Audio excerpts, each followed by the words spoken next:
should be going now. Come on. And I think I got my chat app like fixed.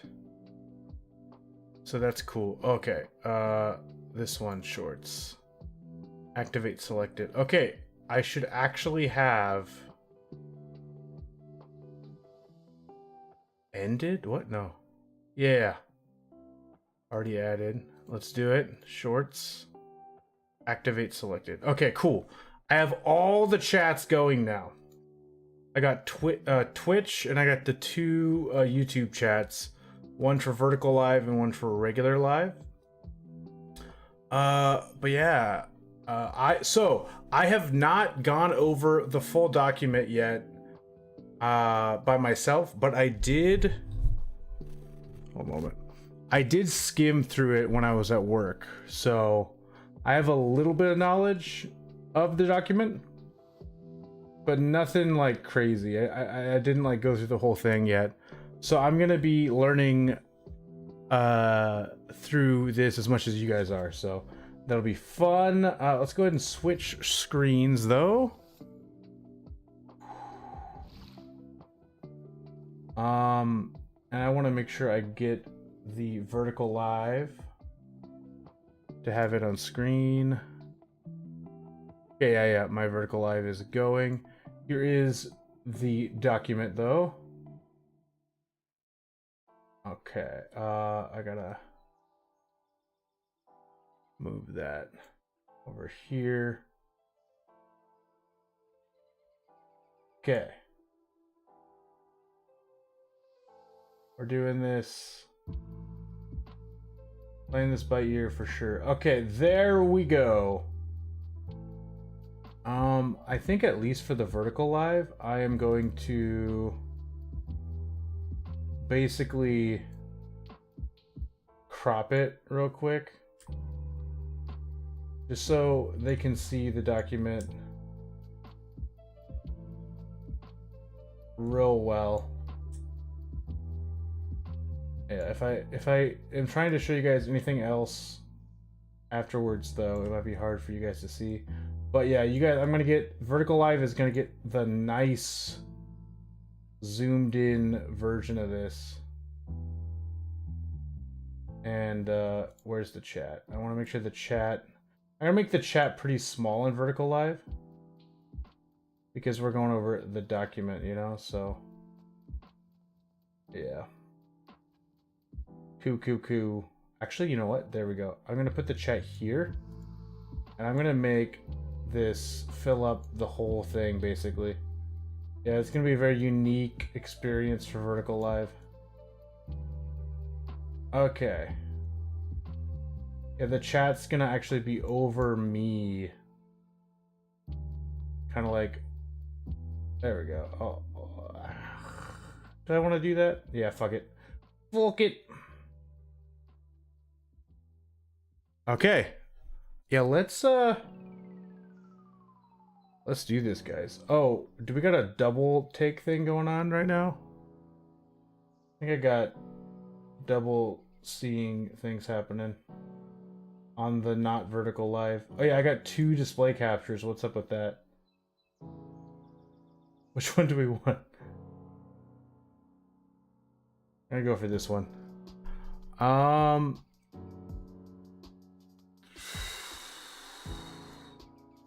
Yeah, it's because last time I was doing this, I was comparing 2 documents. So this time I'm gonna make it fill up the screen a bit more for you guys as well. I just want to make sure we get everything set up and looking good for the best possible experience. You know what I mean, guys?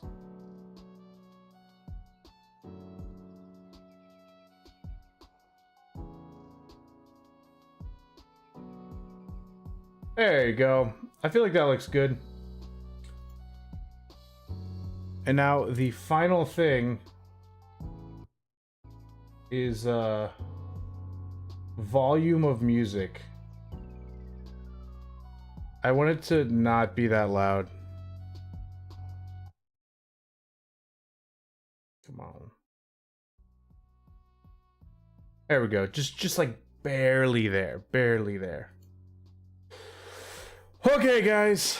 So we have the Scion class. Before I go too deep into it, I will give you some of my like general takes on this. I'm excited for there to be new classes in the game. I think that I just like new content. I don't really like, some people, they don't want the game to be too bloated or whatever, but I love new content. So having a whole new class is so cool. Also, think about the multi-classing potential of this. Oh my gosh, as a big multi-class fan. Yeah, it could get crazy. But that all being said, it's also an intelligence-based class I saw. So let's just get into it. Okay, so we have Unearthed Arcana 2025, the Scion. What's inside? The first new class since the Artificer. The Scion weaves magic through the power of their mind. Indeed, indeed.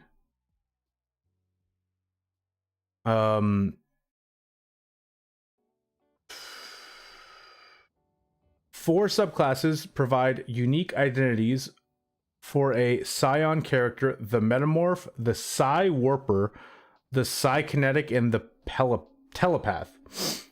Based on my skimming earlier today, the Metamorph, I think, is one of the most interesting thematically.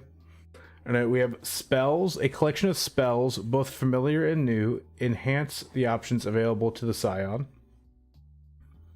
They have wild talents. Also included are a collection of feats that provide characters with a way to tap into their psionic powers.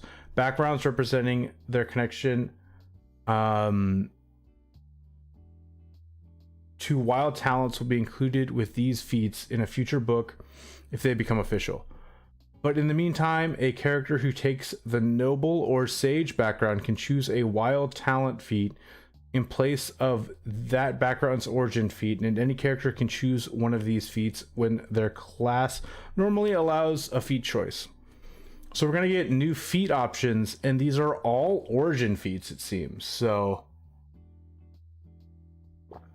that's super exciting. I love origin feats, and it seems like we're going to get a lot.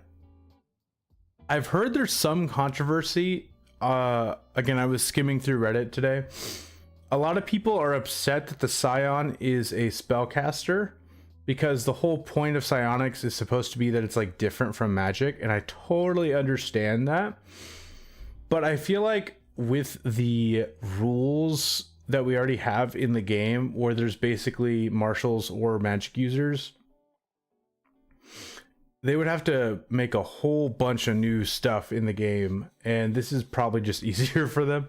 So I get it. Yeah, this is playtest material. Yeah, power level, it might be more or less powerful, blah, blah, blah. Yeah, we all know this stuff. Okay, so Scion, a master of psionic power. Oh, Satan! Get behind me, Satan. How you doing, Steve Alone? Welcome. Scions weave magic in extraordinary powers through the power of their minds. They develop their minds as fonts of power that manifest spells and grow stronger over the course of their adventuring careers. You can find everything you need to play one of these psionic powerhouses in the next few sections. Cool. Why is that, Steven?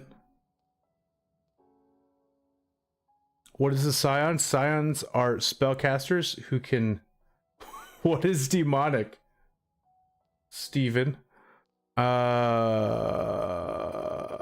Sometimes called psionics, can trace their history back to the appendix of the first edition player's handbook as a psionics using class first appeared in the complete psionics handbook in 1991. Oh, okay, so there was psionics in older editions of D&D. Psionics have taken numerous forms in D&D, from alternative magic systems to options that dovetail with other D&D rules. In the 5th edition, Psychic Power is synonymous with magic, and magic is and the magic of the mind flavors numerous spells, monsters, and subclasses like the Psi Warrior Fighter and the Aberrant Sorcery Sorcerer. What? Wait, I'm demonic because I like gays? Okay. Sorry, ma'am. In the 5th edition, Psychic Power. Yeah, I already read that. Yeah, so we already have the Psi Warrior. We already have the Aberrant Mind Sorcerer. We also have the Psi Knife. They didn't mention the Psi Knife Rogue. What's up with that? The Scion is a spellcaster who interfaces with magic and spellcasting similarly to the other classes in the game. This UA provides the Scion with unique twists to spellcasting using Psionic Energy Dice and Psionic spellcasting feature, carving out a space to make the Scion stand out from its spellcasting peers. Cool. I don't understand what you're talking about, dude. But have fun. I don't want to block you because honestly, you're kind of making the stream entertaining. So for now, I'll let you stay, but I feel like I'm an odd target for this.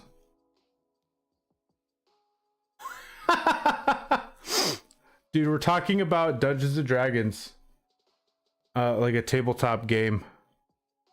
It's not 1980 anymore, man. So, but it's kind of fun that you guys still exist.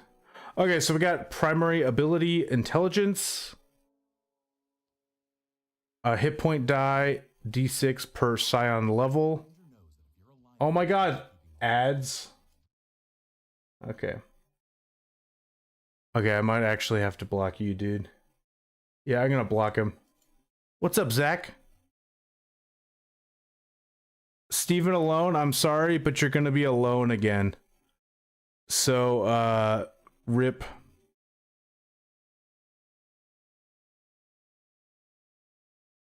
He loves my soul, apparently.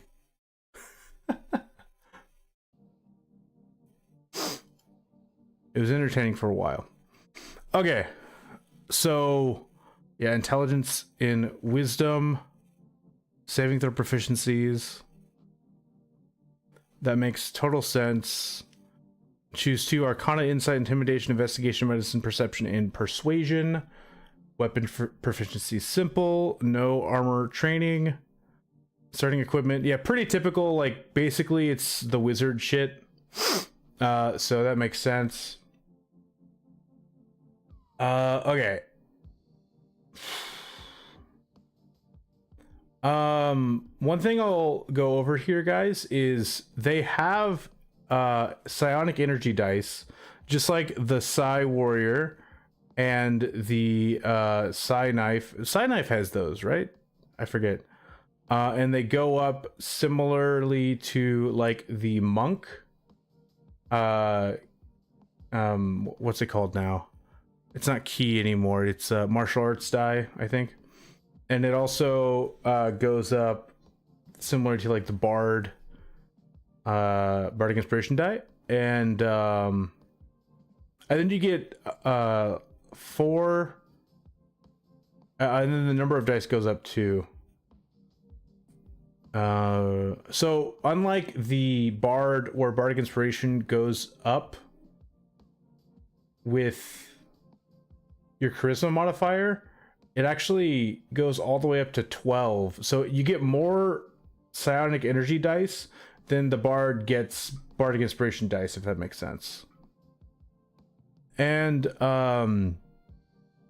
before we go over this, all the abilities, I kind of want to just go over the spell list, because I feel like I skimmed through it a little bit before I streamed, and I really like the spell list, and I feel like the spell list is can really set it apart from other spellcasters, because it doesn't really have that many damaging spells, and I feel like that makes sense.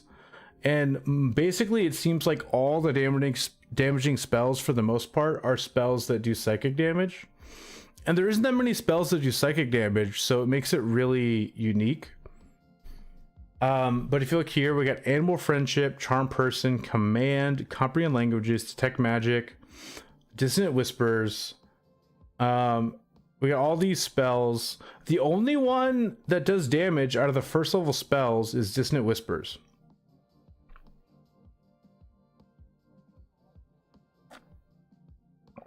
So that's pretty crazy. It's a lot of enchantment and a lot of transmutation. Cantrips, it's similar. Only Mind Sliver and True Strike do damage. There's also this new cantrip called Telekinetic Fling. It took me a while to find that one, so I'll show that to you now just so that we can I feel like they didn't organize this document that well, unfortunately. It's very similar to True Strike though. So Telekinetic Fling, casting time, action, range 60 feet, verbal somatic, an arrow, bolt, bullet, or needle worth at least 1 copper piece. Duration instantaneous. You brandish the ammunition used to cast this spell and fire it at a creature within range using psionic energy.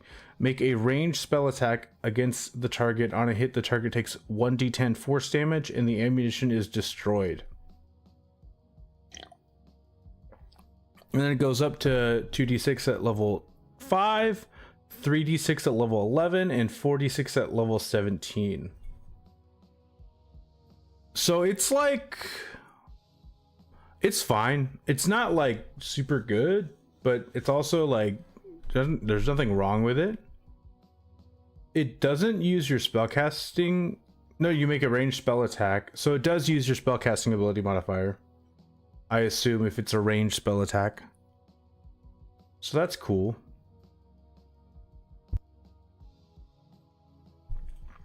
But yeah, so that means that for cantrips, the only options they have is that and Mind Sliver. So actually, you know what I just realized? That Mind Sliver and True Strike, so they have force damage with Telekinetic Fling. The best part about that, I think, is that it's force damage. They have True Strike, which is radiant, and then they have Mind Sliver, which is psychic. So those are all pretty good damage types. Second level spells, very similar. It's a bunch of enchantment and transmutation spells. Skimming through this, there's Mind Spike, Phantasmal Force, Shatter, and they finally have Tatcha's Mind Whip updated. So yeah, there's like, out of all these spells, there's like 3 damaging spells, and they all do psychic damage. Level 3 spells.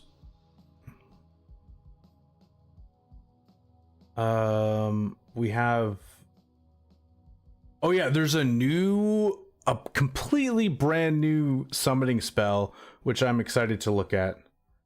Oh wow, I didn't even see this one earlier. So there's 2 completely brand new spells. Telekinetic Crush. That sounds so fucking cool. I'm excited to see that.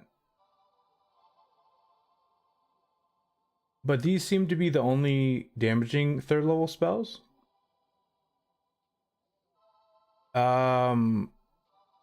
Again, let me see. Phantasmal Killer and Psychic Lance, which is, you know, we've seen Psychic Lance, but there it is again. And then Summon Aberration, which is nice.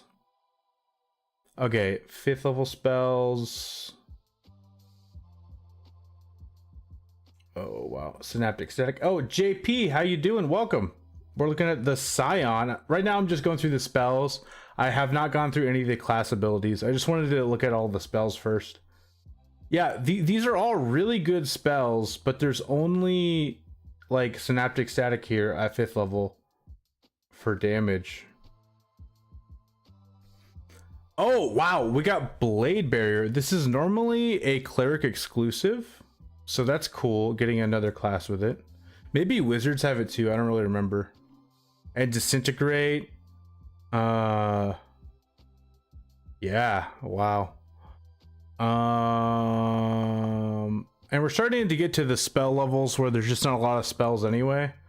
They do not have... They have Powered Fortify, which is nice. They do not have any damaging spells for 7th level. We got Mind Blank, Power Word Stun, and then Power Word Kill, Psychic Scream. Oh wow, they get shape change? Okay.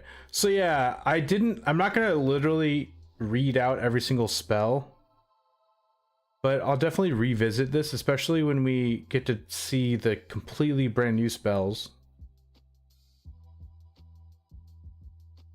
Wait, since I'm going over, you know what? Fuck it. We're already going over spells anyway. I'm gonna read the new spells, and then we'll go back to the abilities. I just feel like it's good to do that. Okay, so we have. I want to read the where is it? Telekinetic Crush. Guys, this is also very exciting. Sorcerers and Warlocks also get this new spell. And the Summon Astral Entity, the Sorcerer, Warlocks, and Wizards also get it. So, Telekinetic Crush. You create a field of crushing telekinetic force in a 30-foot cube within range. What's up, Andrew? I do not play 40k, but how do I say? I've never played 40k, mostly because I'm not wealthy enough to get all those minis. But I'm familiar a little bit with the lore. I've watched some lore videos because it just seemed interesting. Okay, and then we got Telekinetic Crush action 120 feet. Verbal instantaneous duration. You create a field of crushing telekinetic force in a 30-foot cube within range. Oh my gosh, this would have been so good to have on my Gravity Warden Ranger. This probably won't be in the SR. This probably won't end up in the SRD, but holy shit. Each creature in the area makes a strength saving throw. On a failed save, a target takes 5d6 force damage and has the prone condition. On a successful save, a target takes half as much damage. 30-foot cube. 30-foot cube. Strength save. On a fail, 5d6 and prone. And it scales by 1d6 per spell level. Level 3 spell. That's pretty freaking good. How many d6 is Fireball? I'm blanking for some reason.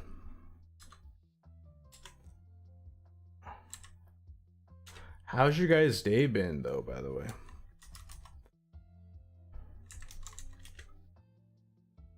We're gonna check Fireball.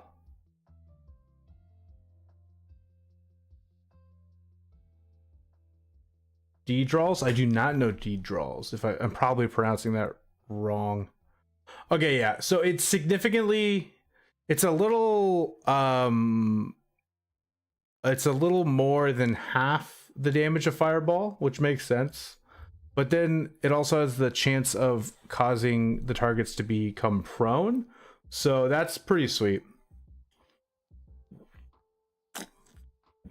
I'm assuming the day draws, or whatever you called them, I'm assuming they have an ability that's like psionic potentially. Okay, so we have Summon Astral Entity. Oh, you're just chilling now? Worked out this morning? Nice. Dude, that's what's up. So, yeah, Sorcerers, Warlocks, and Wizards get this. Oh, amazing. It has a material component, but it doesn't consume it. Concentration up to an hour. You call forth a spirit of a psionic entity. It manifests in unoccupied space that you can see within range, and uses the Psionic Spirit stat block. When you cast a spell, choose Crystal Entity, Ectoplasmic Entity, or Ghostly Entity. The creature resembles an astral entity of that kind, which determines certain details in its stat block. Okay. And then the rest, I assume, is just typical summon stuff. Yeah, typical stuff. And then use the spell slots level for the spells level in the stat block. And then this is a pretty low level summon spell, level 3. Okay, so we have AC, the spells level +2. I'm assuming the +2 is crystal entity only. HP is 40 +10 for each spell level above 3rd. That's pretty good.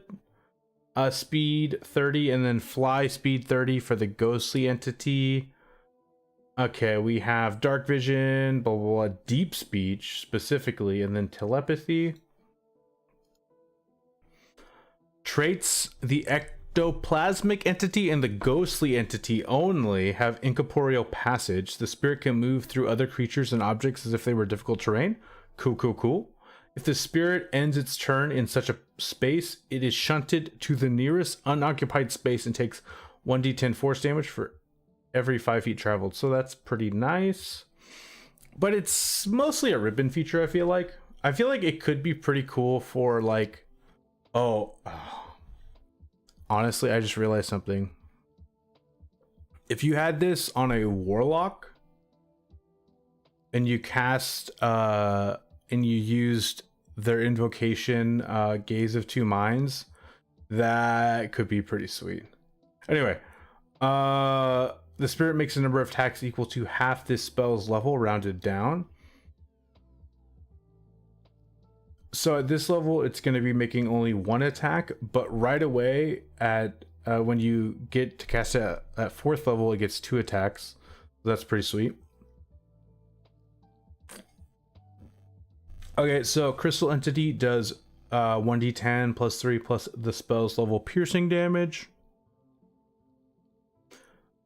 The Ectoplasmic Entity has Ectoplasmic Slash, ranged attack roll, bonus equals your spell attack modifier, range 30 feet. 1d6 +3 plus the spell's level psychic damage. Hit or miss, each creature in a 5-foot emanation originating from and including the target has its speed reduced by 5 feet until the end of its next turn. Pretty small status effect, but definitely a cool one. Imagine if you summoned an ectoplasmic guy and then you used where is it? You used telekinetic crush on your next turn, and then your ectoplasm guy reduced their speed by 5 feet, and then you telekinetic crush them, and then they were prone with their speed reduced by 5 feet. That could be kind of fun. Okay, then we have the ghostly entity only.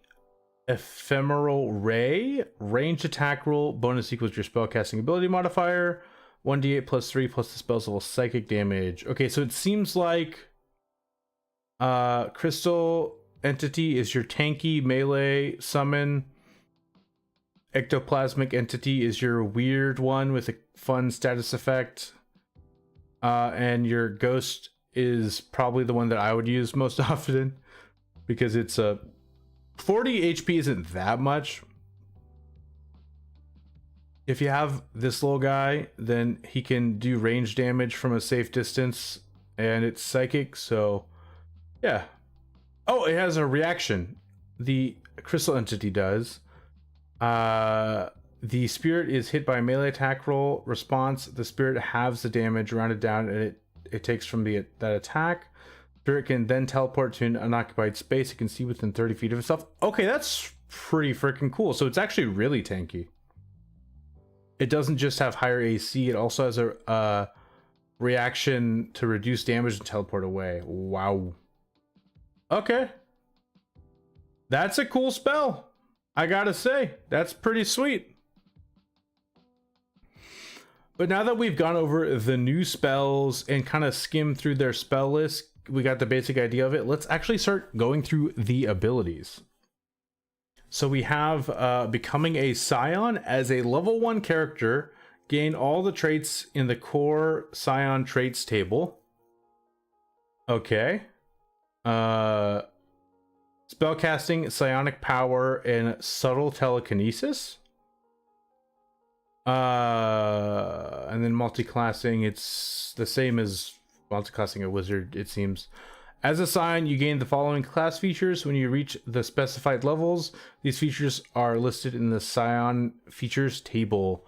Level 1 spellcasting. You know, 2 Scion cantrips of your choice, Minor Illusion and Telekinetic Fling, are recommended. Okay. When you gain a Scion level, you can replace one of your cantrips from this feature with another Scion cantrip of your choice. Okay. When you reach level 10 and 14, you learn additional Scion cantrip of your choice. Oh, wow. So you don't get more cantrips till pretty high up there. I forget, what's wizard's cantrip amount?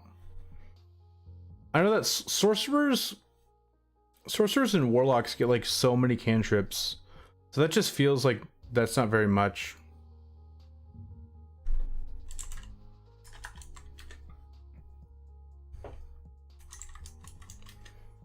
Let me check wizard real quick.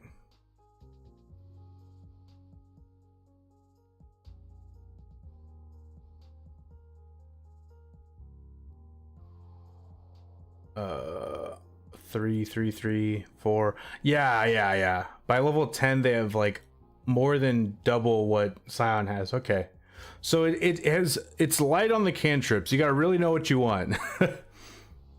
Whenever you gain a Scion level, you can replace one of your cantrips from this feature with another Scion cantrip of your choice, but you can switch them out every level. Okay.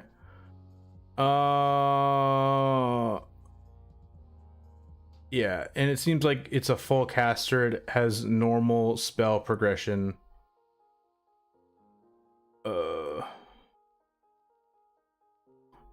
Prepare spells of level 1 plus. You prepare the list of first level spells that are available for you to cast. With this feature, to start, choose 4 level 1 Scion spells. Charm Person, Command, Dissonant Whispers, and Mage Armor are recommended. Oh yeah, this does not have any proficiency in armor. So yeah, you're probably going to want to use Mage Armor.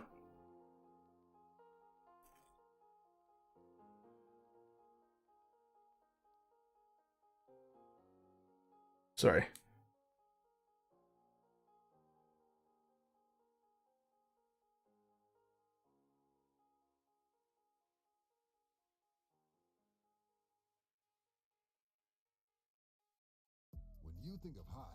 Oh my god. I clicked on a video that was like, no ads, safe to use on YouTube, and there's totally ads.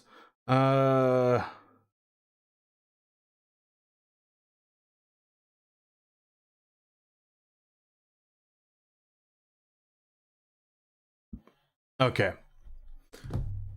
Sorry, I was replying to a message. Okay.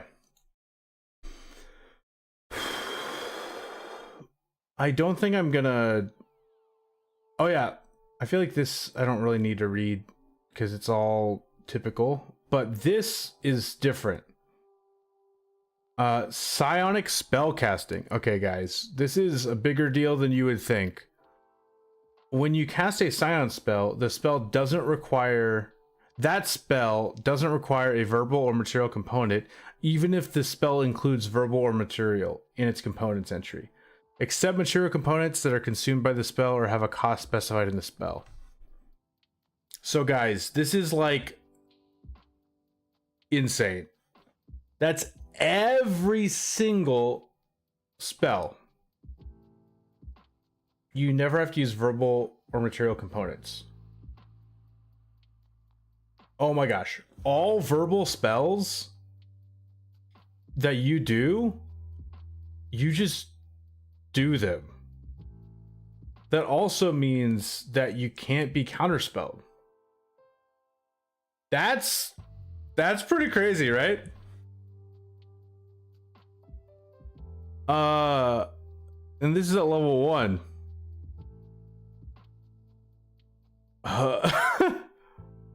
Yeah. And if you remember, like, you have Charm Person, you have let me you have Crown of Madness, you have Hold Person, you have Suggestion, you have Zone of, like, you have so many spells, oh my gosh, that you could cast secretly, and you don't need to use Subtle Spell because it's already subtle. Again, somatic components are a thing, but not all spells have those. Okay. Level 1 Psionic Power. You harbor a wellspring of psionic energy within yourself. This energy is represented by your psionic energy dice. Your Scion level determines the die size and the number of psionic energy dice you have, as shown in the energy die and number of dice columns of the Scion features table. So we went over that. The psionic energy dice are used to enhance or fuel certain Scion features. You start with two such features. Wait. What? Your psionic energy dice are used to enhance or fuel certain Scion features. You start with 2 such features: telekinetic propel and telekinetic connection, each of which is detailed below. Some of your powers expend the psionic energy dice as specified in a power's description, and you can't use a power if it requires you to use a die when all your wait. This class has so many things you can do. What? So unlike Sorcerer, where it enhances like spells, or Monk, where it enhances mostly attacks, you just get a bunch of abilities that aren't spells that you can just do with a completely separate resource. What? You regain 1 expended psionic energy die when you finish a short rest, and you regain all of them when you finish a long rest. Some features that use psionic energy dice require your target to make a saving throw. The save DC equals the spell save DC from this class's spellcasting feature. Oh my gosh. Okay, guys, this is wow. This is getting interesting. So we have telekinetic propel.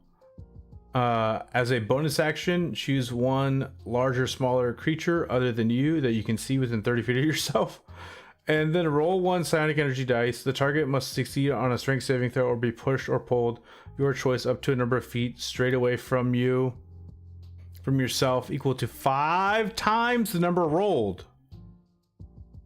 What? The die is expended only if the target fails the saving throw. Okay, guys, think about this. It starts as a D6, but it gets up to a D12. So we're talking, if you roll a 6 on the dice, they can push 30 feet. Okay. But that's a bonus action. So if you roll, yeah, if you are a high level and you roll a 12 on your dice on the 1d12, you're pushing them 60 feet as a bonus action.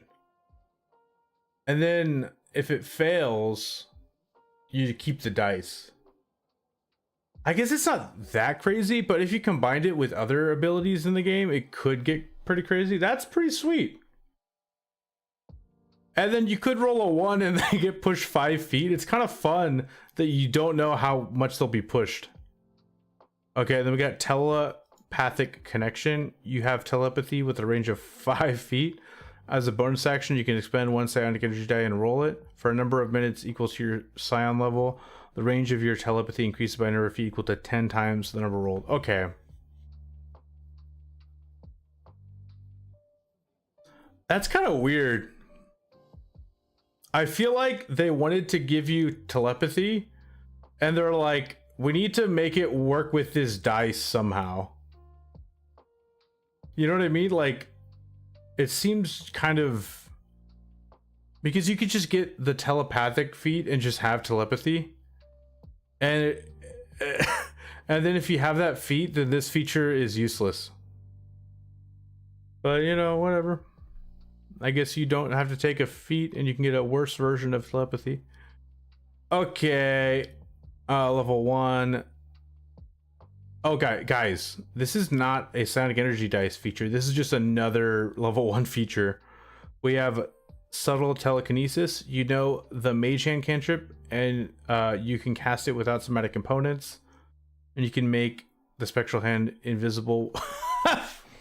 So, guys, Mage Hand is just no verbal, somatic, or material components. And it just exists. You just have Mage Hand is basically a part of you in a way. That's cool. It makes sense. That's all level 1. So now we're at level 2. We have Psionic Discipline. You learn further psionic techniques that are fueled by your psionic energy dice. You gain 2 disciplines of your choice, such as expanded awareness and ID. Insuation. Disciplines are described in the Psionic Discipline options section later in the class's description. You can use only 1 discipline each turn and only once per turn unless otherwise noted in one of those options. Okay. Whenever you gain a Scion level, you can replace one of your Psionic Discipline options with one you don't know. You gain 2 more options at Scion level 10. This is basically Battle Master maneuvers, but for a full caster. That's kind of crazy. Okay.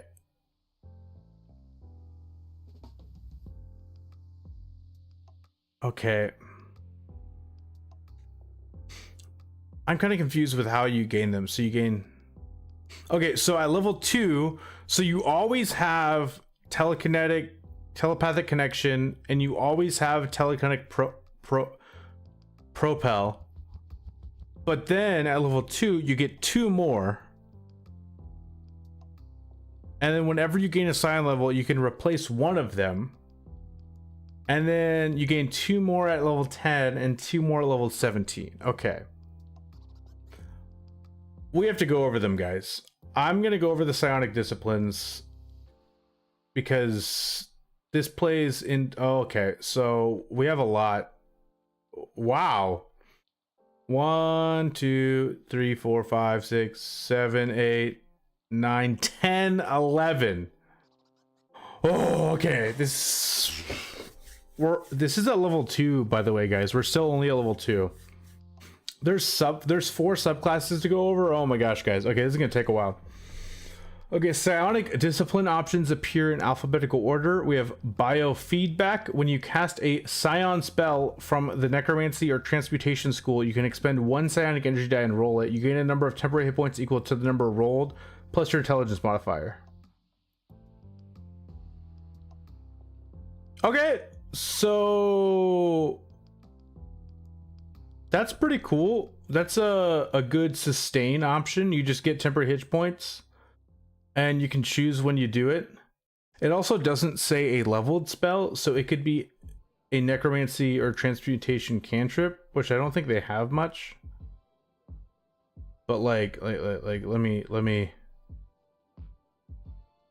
I'm just saying, like, if they wanted to do...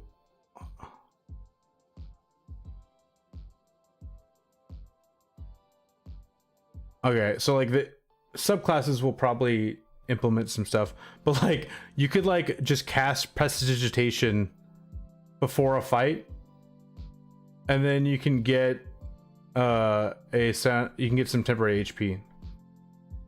Okay, destructive thoughts. When you cast a... Did the music get louder? One moment. No, it's fine. When you cast a Scion spell from the Conjuration or Evocation School and a creature you can see succeeds on a saving throw against the spell, you can expend 1 Psionic Energy die and roll it. Okay. The creature takes psychic damage equal to the number rolled plus your intelligence modifier.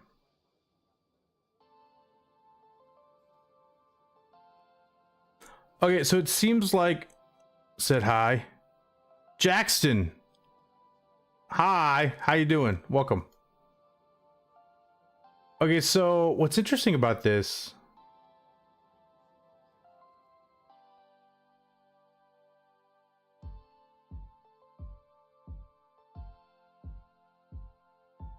Okay. So it says a creature you can see succeeds on a saving throw against the spell. You can expend. So basically, if you cast a spell on someone and it succeeds and they don't take as much damage, or they don't take the damage, or the effect you want to happen doesn't happen, you can still do some damage to them. And it doesn't cost an action or anything, it just costs a die. That's kind of cool. Okay, Devilish Tongue. When you take the influence action, you can expend one psychic energy die, roll it, and add the number rolled to the ability check. Okay, that's cool. Ego Whip. When a creature provokes an opportunity attack from you by leaving your reach, you can take a reaction to roll one psionic energy die and force the creature to make an intelligence saving throw. On a failed save, the target speed is reduced by 10 feet, and it subtracts the number rolled from the next damage roll it makes before the end of its next turn. The die is expended only if the target fails. Okay. So you reduce their speed, and you reduce the damage of their next attack. Cool. Expanded awareness. When you take the search action, you can expend one psionic energy die, roll it, and add the number rolled to the ability check. Okay. When eyed insuation, when you cast a Scion spell from the enchantment or illusion school that forces a creature to make a saving throw, you can expend 2 psionic energy dice and roll 1 psionic energy die. One target of the spell you can see subtracts the number rolled from its saving throw against the spell. Okay. Why did the music stop? Okay. When you make an attack roll against it, okay, so but basically with this one, you can, if you're like banishment, I think is enchantment, or maybe it's not. Let's find one. Okay, I just thought of something, guys. So remember, all your spells basically have subtle spell cast on them, unless they have a somatic component. You could cast Charm Person on someone, and then you could lower, you could subtract the number rolled from their saving throw. Because it's enchantment. Yeah. Basically all spells, like Enthrall. Oh, then like, but then like Phantasmal Force is an illusion spell. Same with, oh my gosh, Fear is an illusion spell. You could lower their DC for Hypnotic Pattern. Oh my god, that's really good. I would definitely take this one. Okay, inner Rant aim. When you make an attack roll against a creature and miss, you can roll 1 psionic energy die and add the number rolled to the attack roll, potentially turning the miss into a hit. Okay.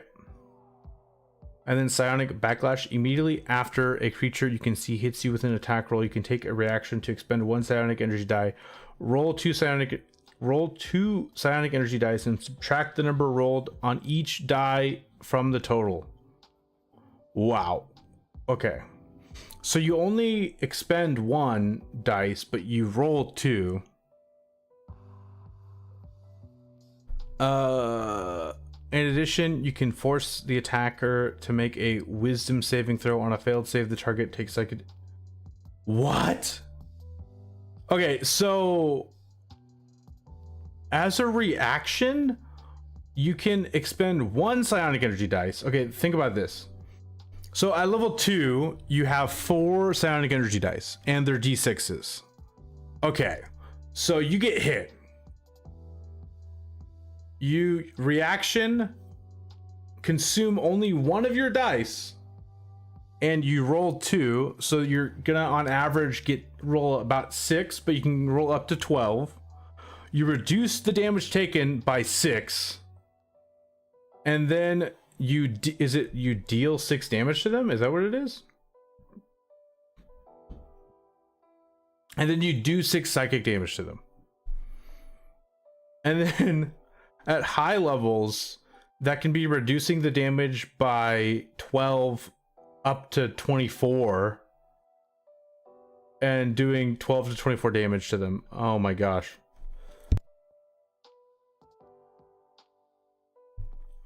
That's a really good one. Okay, we have Psionic Guards. At the start of your turn, you can spend 1 Psionic energy die until the start of your next turn. You have immunity to the charmed and frightened conditions and have advantages on intelligence saving throws. If you are charmed or frightened when you use this discipline, the condition ends on you. When you use Psionic Guards, you can also use a different Psionic Discipline this turn. Okay.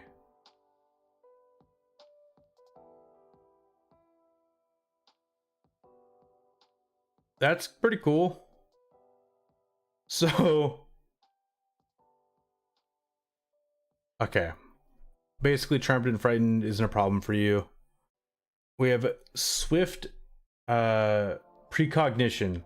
When you cast a Scion spell from the Abjuration or Divination school with the casting time of an action, you can spend a number of Psionic energy dice to change the casting time to a bonus. Oh my gosh. We have Quicken Spell.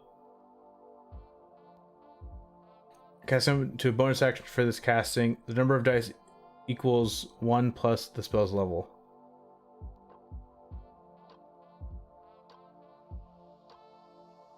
It's pretty expensive though. So let's say you want to quicken a so it's also only abjuration and divination, so let me see. I want to find one that you would actually use it on. Okay, here's one. Blade Ward, which you would want to do. I would do this for sure. So let's say you want to bonus action cast Blade Ward. It would cost 1 dice because it's a cantrip. But yeah, you get a bonus action cast Blade Ward on yourself. That's kind of nice.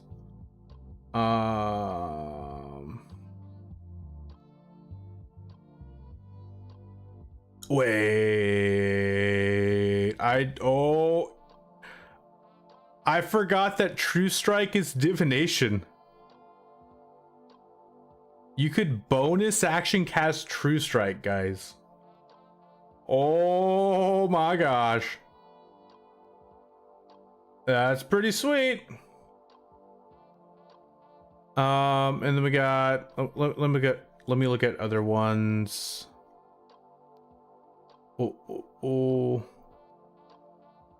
See invisibility. Mind Spike is divination. Dispel Magic. Bonus action Dispel Magic is cool. Intellect Fortress is a nice buff.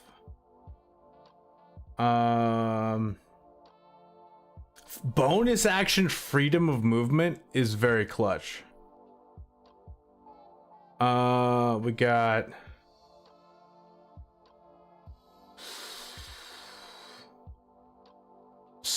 no, that wouldn't work. Find the Path, no. Abjuration. That's all the ones that I think are kind of cool. I guess you could technically do Mind Blank. Okay, that's very interesting. And then Tactical Mind, when you take the steady action, you can spend 1 Psionic energy die, roll it, and add the number rolled to the ability check. Okay. So yeah, those are the Psionic Discipline options, which I feel like it's kind of like invocations, but it's honestly more like Battlemaster maneuvers. That's pretty crazy of a feature in my opinion. Okay, but now we have another thing, guys. We have another thing, because of course we have another thing. We have Psionic Modes. Level 2, you have honed your psionic powers to act as both a shield and a weapon in battle. As a bonus action, you can choose one of the following modes, granting you certain benefits for 1 minute or until you use this feature again. We have attack mode and defense mode. Okay.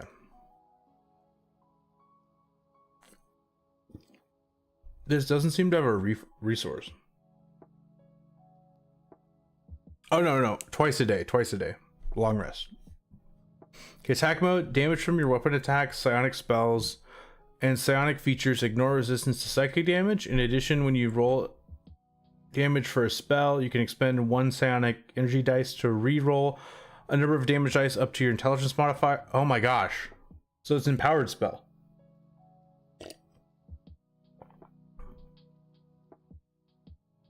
It's just empowered spell. Okay.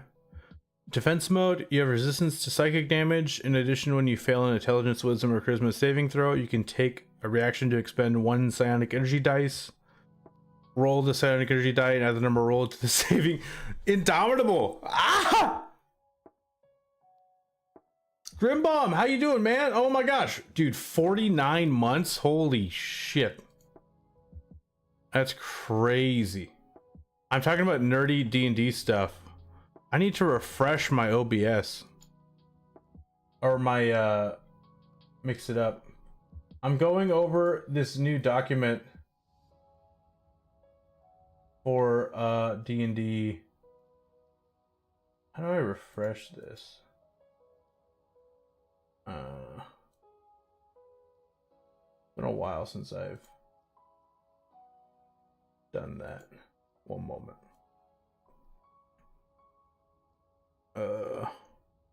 I'll refresh. Boom. Yeah, how you doing, man? Welcome to the stream. Okay.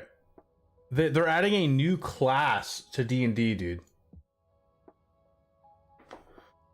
Oh, okay, but literally, guys, you have a mini Indomitable and not a mini, an actual what's it called? Empowered spell. So it's taking, this class is taking things from the sorcerer and the Battlemaster fighter, kind of in design, not necessarily in actual abilities. And it's a full caster. Dude, I'm doing great. Honestly, D&D's been coming out with so much stuff lately, it's kind of hard to keep up.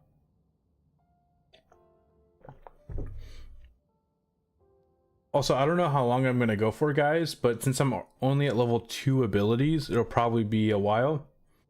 So, if we get through all of this, I'll go over my playtest subclass that I'm working on. I created a new paladin subclass called the Oath of Radiance, and I'm excited to release that eventually. But level 3, we get Scion subclass. I'm gonna go through all the main class abilities and then go to subclasses. How you doing? Okay, and level 4, ability score improvement. Level 5, Psionic Restoration. When you finish a short rest, you regain expended psionic energy dice, but no more than a number equal to half the number of your dice. Write it down. Once you use this feature, you can't do so again until you finish a long rest. So you get Psionic Restoration, but you already get 1 free dice back on a short rest. So you basically get half plus 1 on a short rest.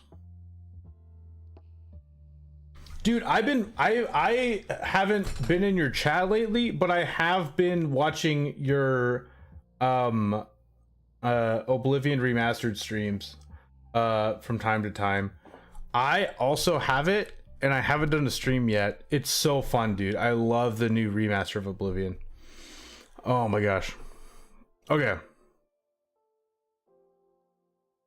So yeah, Psionic Restoration is pretty simple.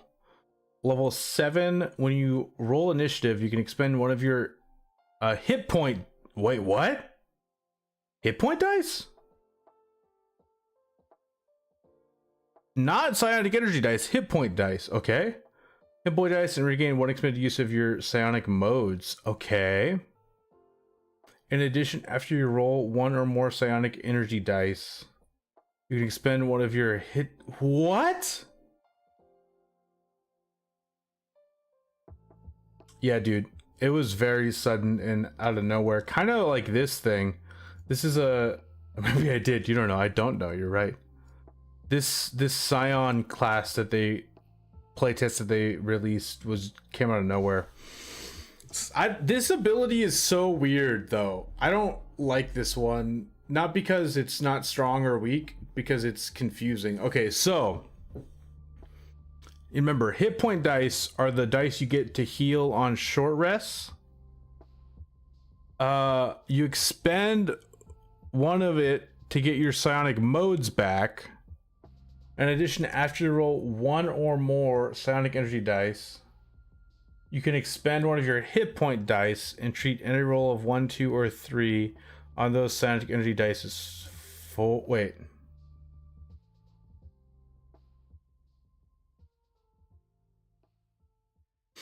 Okay, so basically, if you don't care about healing on your short rest, and you rolled low on your psionic energy dice, you can use a hit point dice to make it a 4 automatically. And I think this is all the projects they started working on post-COVID. Oh yeah, that's how far back you are? Dude. Oh yeah, it's getting the attention it deserves. Yeah. Yeah, I like it a lot too, honestly. There's things I dislike about the new stuff, but a lot of things I like. This is also crazy, guys. Think about this. So you get a level 7 feature, and then you don't get a feature till level 20. You get every class gets the epic boon.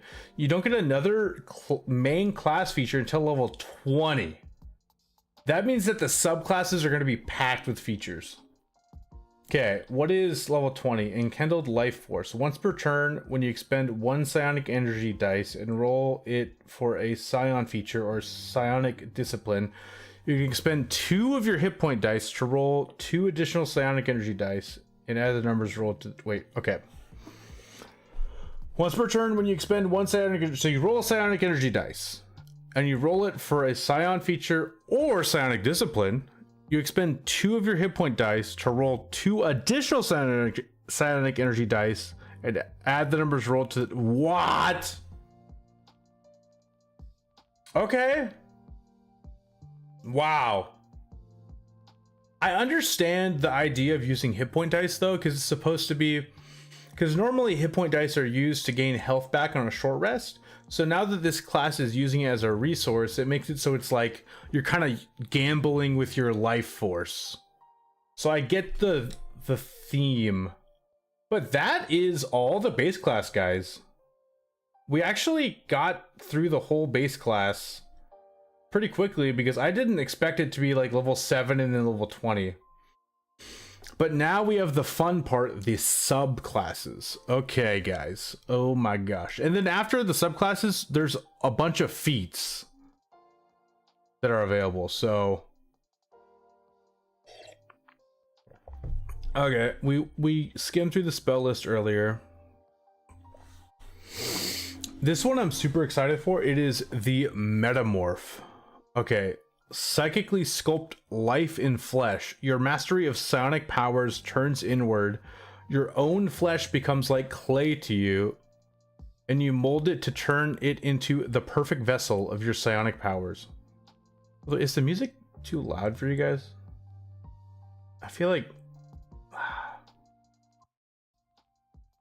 There we go. I made it even quieter. What'd you send me? I like only feet that I'm not gonna click that. Oh, we aren't talking about those feet. Yeah, not those feet. Sorry. Sorry about that, Grim Bum. Okay. Okay, your mastery of Psionic Power turns inward. Your own flesh becomes like clay to you, and you mold it. They have a typo. You mold it to turn into the perfect vessel of your psionic powers. Experience in manipulating your life energy also enables you to adjust the life force of friends and foes alike. Okay, when you reach a Scion level specified in the Metamorph spells table, you therefore always have the listed spells prepared. Alter Self, Cure Wounds, Inflict Wounds, Lesser Restoration, Aura of Vitality, Haste, Polymorph, Stone Skin, Contagion, and Mass Cure Wounds. You got me excited for nothing. Well, here you go. Only cats? Onlycats.com?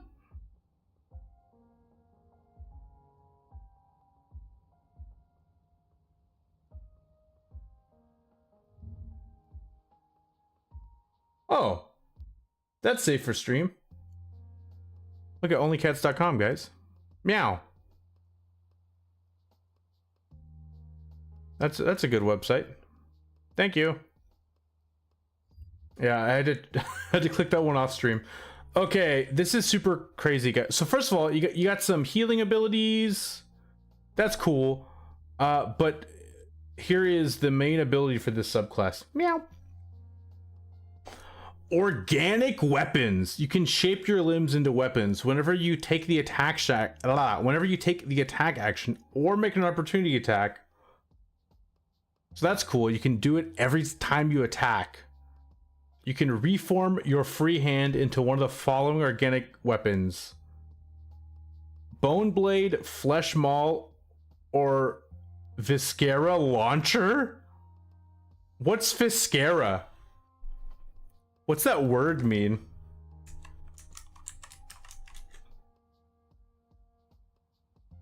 Well, it's a professional wrestler. Viscera is a plural noun that refers to the soft internal organs of an organism, particularly those in the chest. Ugh. But look, it's Viscera, guys. Oh my gosh. He's got those, well, at least in this picture, he's got those colored contacts. Dude, this guy's a freaking beast. I'm gonna now think of, whenever I think of this ability, I'm gonna think of them launching this guy out of their hands. Dude, those tattoos are sick. Okay. Okay. Your limb immediately returns to its previous form after your organic weapon hits or misses its target. Dang.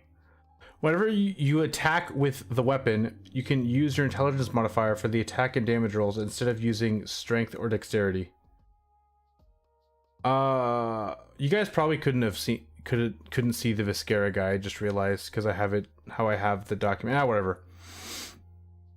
Whenever you attack with open. Okay, so you're using your intelligence modifier for the attacks. And the damage can deal psychic damage or its normal damage type. Bone Blade, a blade made of bone springs from your forearm or extends from your hand. The blade counts as a simple melee weapon with the finesse property. Okay. So sneak attack works on it. And it deals 1d8 piercing damage on a hit. You have advantage on the attack roll you make with the blade if at least one of your allies within 5 feet of the target, the ally doesn't have the incapacitate condition. Wait, what? Rogue multiclass going crazy? Rogue Arcane Trickster with the fucking Metamorph Scion multiclass? Oh my gosh, goes crazy? Okay. You just get advantage. Again, I don't know. Actually, I just realized that you would actually, no, it does go crazy because you wouldn't get advantage as a rogue because of that. You would just get to use sneak attack, but now you get advantage and sneak attack.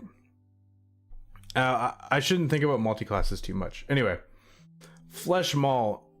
Your fist and forearm coalesce into a hardened mass of flesh and bone. The maul counts as a simple melee weapon and deals 1d10 bludgeoning damage on a hit. A creature hit by the maul has disadvantage on the next strength or constitution saving throw it makes before starting next turn. What?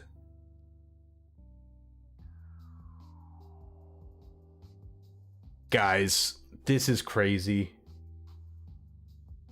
Remember how I said there was like a bunch of spells? Oh my god. Strength or constitution saving throw. Oh, I just realized the telekinetic propel ability that you get at level 1. Oh, you could, was that a saving throw? Yeah, it was a strength saving throw, I'm pretty sure. You could flesh maul him. You could flesh maul them, and then they have disadvantage on their strength saves and push them. Ooh. Okay, Viscera Launcher. Your hand and forearm transform into a crossbow made of muscle and sinew that fires bolts of bile. Ugh. Hi, how you? Steven alone? How'd you get back?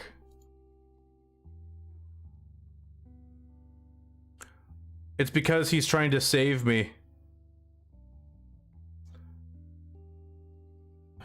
Save me from sin. Okay, bye, Steven alone.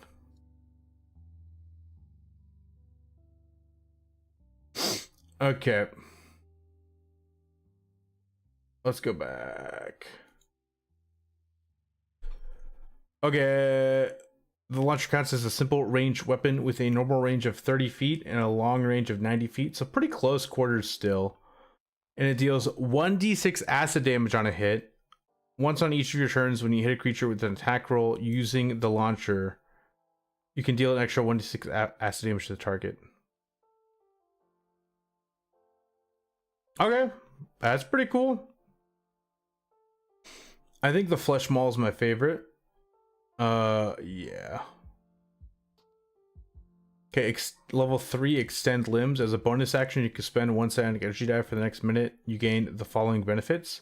Your reach increases by 5 feet. Your speed increases by 5 feet. When you cast a spell that has a range of touch or a casting time of an action, you can make the spell's range 10 feet. Oh my gosh. Wait. Oh wait, no, never mind. Haste is an enchantment spell, right? Yeah, and anyway, I was thinking about the like invocation type things and what you could combo with the subclass spells. Anyway, touch. When you cast a spell that has a range of touch and a casting time of an action, you can make the spell's range 10 feet. Okay, that's really good. Oh, Cure Wounds! Think about this, guys.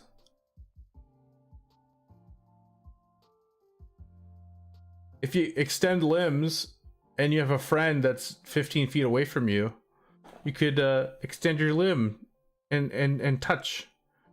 And boom, now they're healed 15 feet away. Okay, level 6, extra attack. Pretty simple. Level 6, also quickened healing. When you cast Cure Wounds, you can expend 2 psionic energy dice to change the casting time to a bonus action for this casting. When you do, you can roll 1 psionic energy die and add the number rolled to the total number of hit points restored. Okay. Wow. And if you combo this with Extend Limbs, oh my gosh. And then they buffed Cure Wounds and it's scaling. So, oh my, that's really good. Okay, level 10, Mutable Form.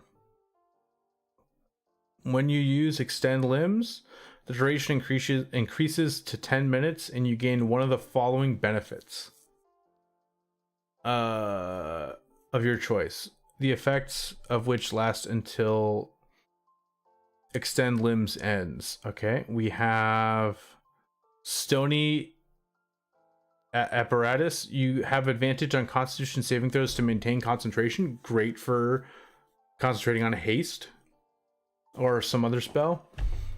In addition, choose one of the following damage types: acid, bludgeoning, cold, fire, lightning, piercing, poison, slashing, or thunder. You gain resistance to the chosen damage type. That's pretty good. We got superior stride. While you aren't wearing armor, you can take the dash action as a bonus action, and you have a climb speed and swim speed equal to your speed. Okay, and then we have unnatural flexibility. You get a +2 bonus to AC, and your body, along with any equipment you're wearing or carrying, becomes pliable. You can move through any spaces narrow as 1 inch, and you can spend 5 feet of movement to escape from non-magical restraints or end the grappled condition. That's pretty cool. That's pretty cool. Okay. So you're a damage dealer that has some interesting utility, and you can heal pretty freaking well. You're like a little full melee caster healer that is very creepy. Extra attack also lets you cast a cantrip. Pretty cool. Oh, I skipped that. I skipped that because I assumed that it was just regular extra attack. Holy shit, Space Meta Fighter. Thank you for letting me know. You can attack twice instead of once whenever you take the attack action on your turn. In addition, you can cast one of your Scion cantrips that has a casting time of an action in place of one of those attacks. Wow! Blowing my mind. Again, that is only... Well, technically it's a bunch of stuff, but for damage, you could do telekinetic fling, true strike, or mind sliver. Oh my gosh, I just realized. Oh my god. Okay. Wait a second, guys. Wait a second. I just thought of something. Okay. I just thought of a crazy combo. What's a spell that has a strength saving throw that's a bonus action? That you can make a bonus action with an ability. It's abjuration and divination spells.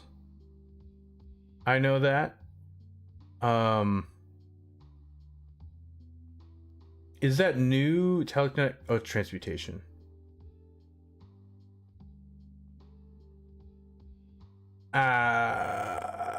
Okay, I'll just use the telekinetic propel as an example. Okay, and it's a strength save, right? Yeah, okay. What you could do is you could hit them with your flesh maul. You could hit them with your flesh maul. Now they have disadvantage on their next strength saving throw. You cast Mind Sliver on them, which subtracts a d4 from their next saving throw, and then you propel them with disadvantage strength throw minus 1d4. That's pretty cool. Oh my gosh. Yeah. We have life bending weapons, level 14. Once per turn, when you hit a creature with your organic weapon, you could expend 1 psionic energy die and roll it. Each creature of your choice in a 10-foot emanation originating from you regains hit points equal to a number rolled plus your intelligence modifier. Additionally, 1 creature of your choice in the area takes necrotic damage equal to the number rolled. Okay.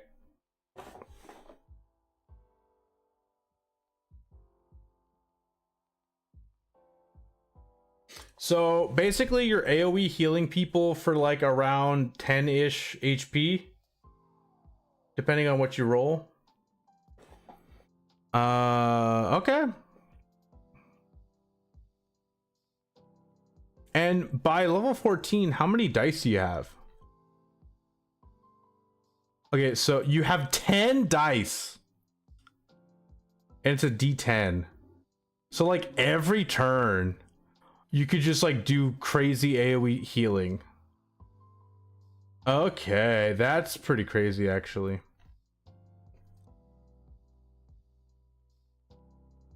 The amount of dice you get is kind of insane.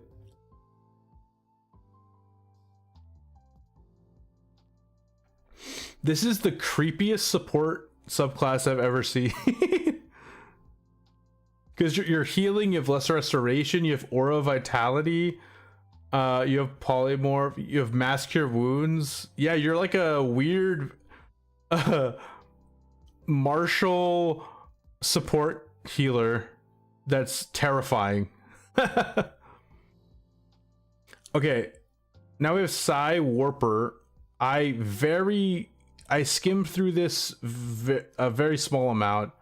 I feel like people are gonna love this class, this subclass, but I don't know how effective it will actually be. And what I mean by that is it seems to be completely all about teleporting, but teleporting is only, I don't know, I'll think about it more later, but they do get Steel and Strike, which I'm so sad that's a ranger spell that other classes can have way better use of. Poor ranger. Anyway, the Psi Warper, warp space with the power of your mind.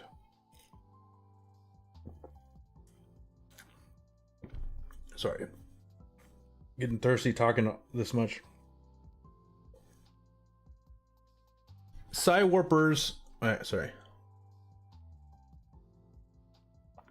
Psi Warpers tune their psionic powers to manipulating the space between objects, capable of teleporting across the battlefield and creating vacuums in space. A Psi Warper is never in one place for too long. Get Expeditious Retreat, Featherfall, Misty Step, Shatter, Blink Haste, Banishment, Dimension Door, Steel and Strike, and Teleportation Circle. So a lot of these spells are already on the Scion spell list, but that's fine. That's typical.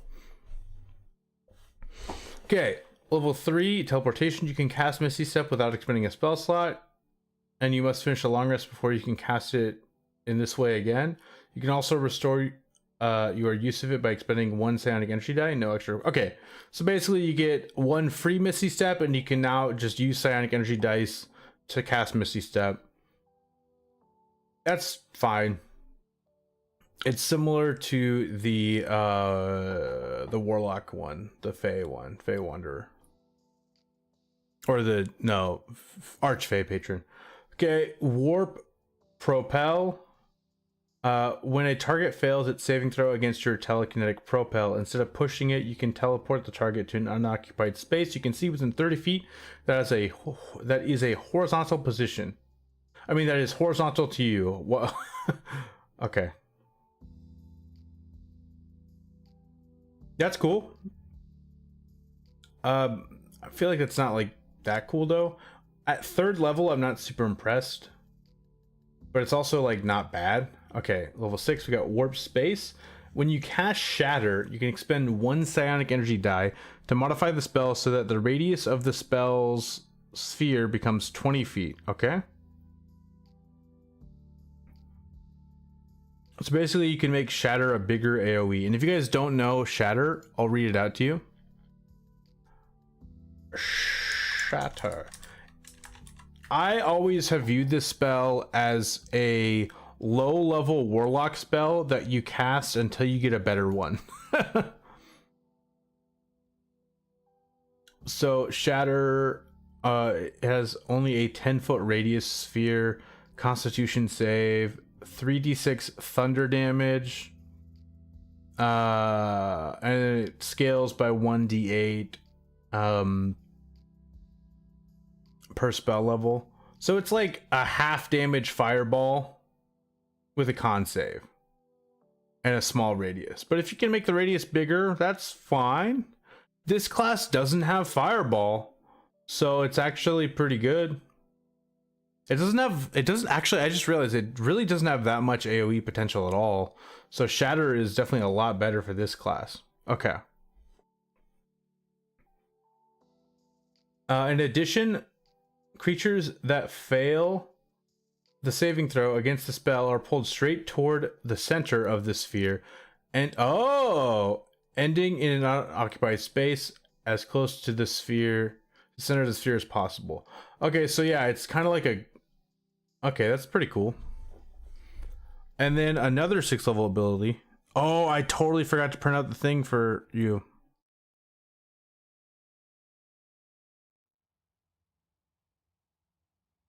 My wife texted me something. She wanted me to print something at work and I forgot because I suck. Okay.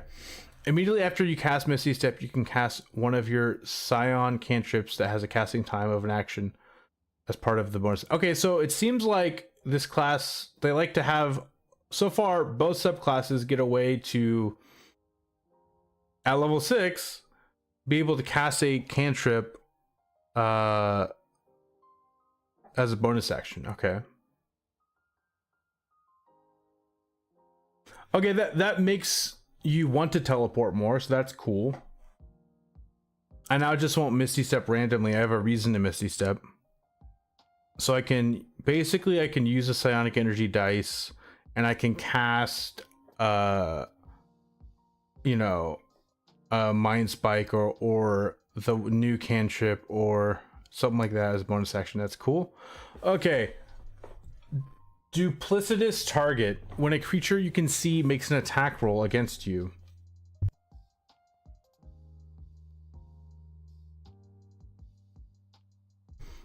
you can take a reaction to expend one Psionic Energy die and choose a willing creature you can see within 30 feet of yourself that doesn't have the incapacitated condition. And you and the willing creature teleport, swapping places with each other. The creature becomes the target of the attack roll. Okay. That's actually really cool. But it's willing. So basically, if you're about to get hit with an attack, you can switch places with like the barbarian. And then they'll take the attack instead. That's actually, I really like that actually. That's really fun. It's kind of annoying that it has to be a willing creature, because it could be kind of cool if you want to like teleport the enemy, or if you want to teleport your friend that didn't give permission. That could be fun. Okay, and then we got level 14, Mass Teleportation. As a magic action, you can expend 4 Psionic Energy dice and choose a huge or smaller creature within 30 feet of yourself. Choose huge or smaller creatures within 30 feet of yourself, up to a number of creatures equal to your intelligence modifier, a minimum of 1 creature. Each of the chosen creatures is teleported to an unoccupied space you can see within 150 feet of you. An unwilling creature that succeeds on the wisdom saving throw against your spell save DC is unaffected. Okay. So you can choose up to like 5 creatures to teleport them. You basically get the, there's a 6th level spell, Scatter, I think is what it's called. It's funny, Shatter and Scatter.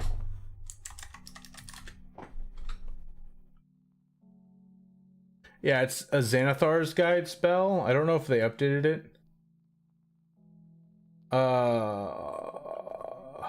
Yeah, it's literally Scatter. It is the Scatter spell. Yeah, they didn't update it in the new rules. Yeah, but it's the Scatter spell. Okay,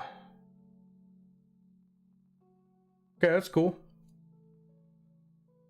Oh, it's slightly more feet though. The Scatter is 120, this is 150 feet.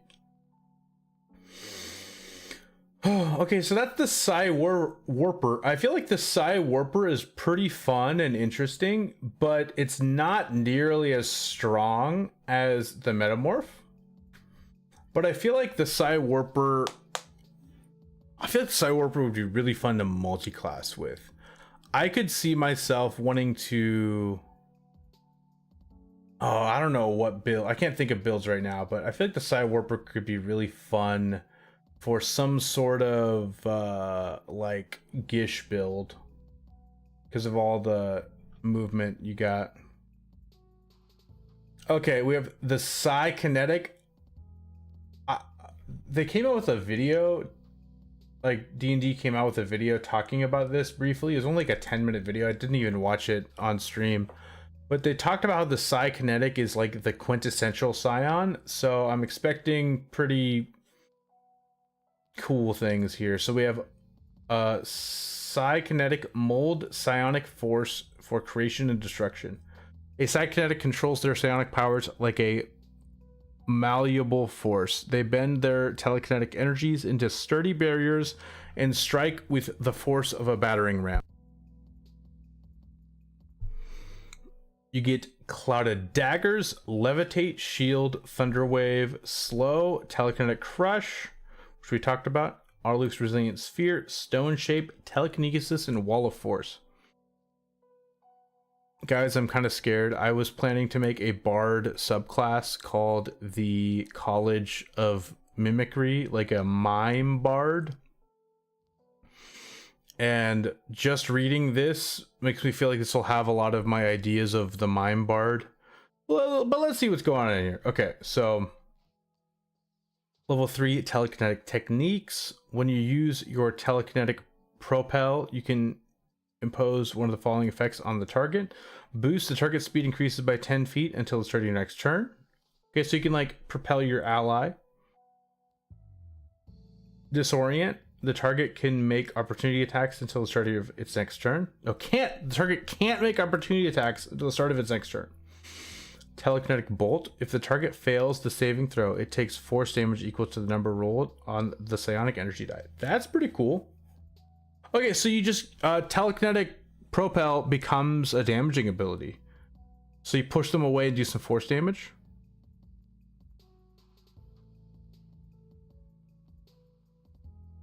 That's pretty cool. Okay, we have level 6 Empowered Attack Mode. Ooh, while your attack mode is active, you gain a fly speed of 60 feet and can hover. And when you cast a Scion spell, you can add your intelligence modifier to 1 damage roll of that spell. Okay, that's pretty freaking cool. I like that. Level 6 Rebounding Field. When you cast Shield... Wait, do they get Shield? I don't remember that being... Yeah.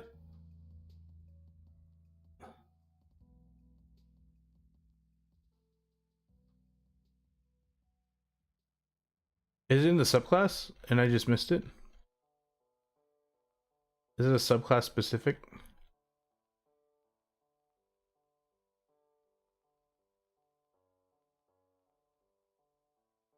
Oh yeah, it's subclass specific. Yeah, I didn't think they got shield. But the subclass has shield. Okay.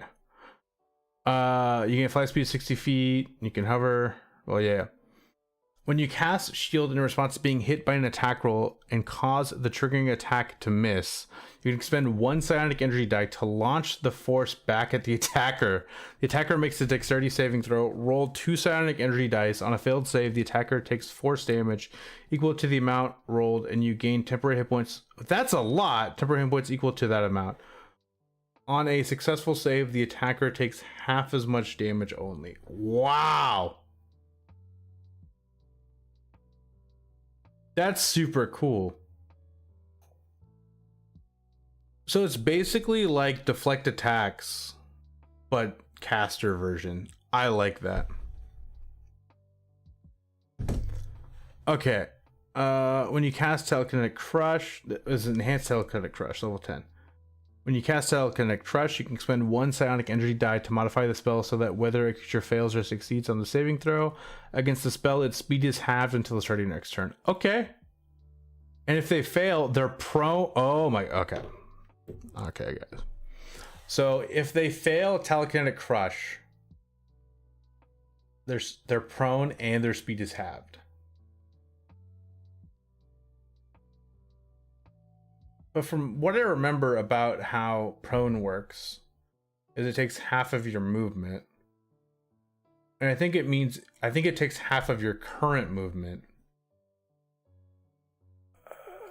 Let me reread that.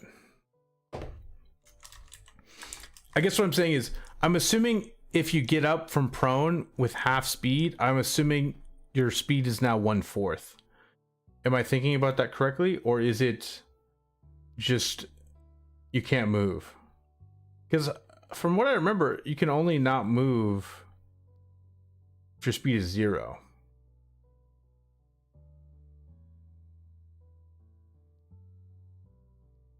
Prone, your only movement options are to crawl or to spend an amount of movement equal to half your speed, rounded down to right yourself and thereby end the condition. Your speed is 0, you can't. Okay, so it's equal to half your speed, if an effect increases or decreases your speed for a time, any special speed you have increases or decreases by an equal amount to the same duration. If your speed is reduced to 0 and you have a climb speed, your climb speed is also reduced to 0. Similarly, if your speed is halved, you have a sweat. Okay, so I think this is how it works, guys. Let me know if you guys think I'm wrong or right. I think what happens here, you're knocked prone and your speed is halved until the start of your next turn. You can stand up, but now your speed is 0. That's what I think it means.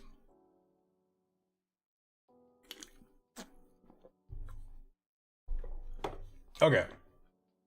Then level 14, heightened telekinesis. When you cast telekinesis, you can expend 4 psionic energy die to modify the spell so that it doesn't require concentration. Oh my gosh. If you do so, the spell's duration becomes 1 minute for that casting.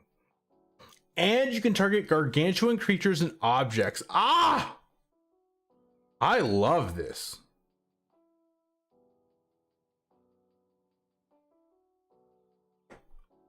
Okay, if you guys don't know, telekinesis is a super good spell. It's a level 5 spell. It allows you, I'm curious though, is the weight limit still a factor? Okay, so imagine you being able to target gargantuan creatures. Oh, I think that, okay. You gain the ability to move or manipulate creatures and objects by thought. When you cast a spell as a magic action on your later turns before the spell ends, you can exert your will on one creature or object you can see within range, causing the appropriate effect below. You can affect the same target round after round. Creature, you can try to move a huge or smaller creature. The target must succeed on a strength saving throw, or you move it up to 30 feet in any direction. I remember there being a weight limit in the old rules.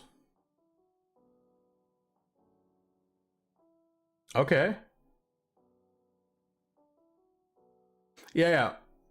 The upside, the 1,000 pound limit on objects has been removed and replaced with limitation to huge objects. Okay, yeah. So weight limit doesn't matter. You can lift the Tesseract up as a Scion. If they fail saving throw. Okay, cool. I like the Psi kinetic. I think it's cool.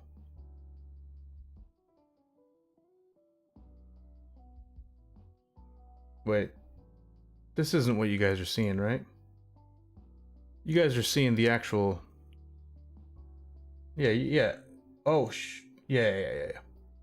Okay. I was so confused. I was like, why is the document not on the screen? But no, it is. Okay. We have one more subclass now, guys. And then we have feats, and then we also have some updated spells. Not new spells, but updated old spells. Okay, we have the Telepath. Master tactics in the landscape of the mind. Telepaths are masters of mind magic. They use their psionic powers for all the matters of the mind, whether they bolster the mental defenses of allies or probe the thoughts of others undetected. A telepath can be a bastion of psionic aid or a crafty manipulator. Okay. So they get Bane, Command, Detect Thoughts, Mind Spike, Counterspell, Speak with Plants, Compulsion, Confusion, Awaken, and Modify Memory. Okay. Huh, the plant stuff I didn't expect. We have level 3 Mind Infiltrator. When you cast Detect Thoughts, you can expend 2 psionic energy dice to modify the spell so that the spell doesn't require spell components or concentration, and the target does not know you're probing its mind. If it fails, it was... Okay, that's cool. This is pretty similar to the Warlock, the Great Old One. Telepathic Hub. You have telepathy with a range of 10 feet. When you expend a psionic energy die as part of using telepathic connection to increase the range of your telepathy for the duration of the effect, you can simultaneously contact a number of creatures equal to 1 plus the number rolled on the psionic energy dice. Okay. That's kind of lame. I don't really get why that. I feel like they should rework this level 3 ability, and they should rework the one that they get for the base class. Okay. Empowered defense mode. While your defense mode is active, whenever you make a saving throw, you add 1d4 to the save. Okay. And advantage on the mental ones. So this works for all saving throws. In addition, while your defense mode is active, you can extend this benefit to creatures you are telepathically connected while using your telepathic connect. Okay, that makes telepathic connection a bit better.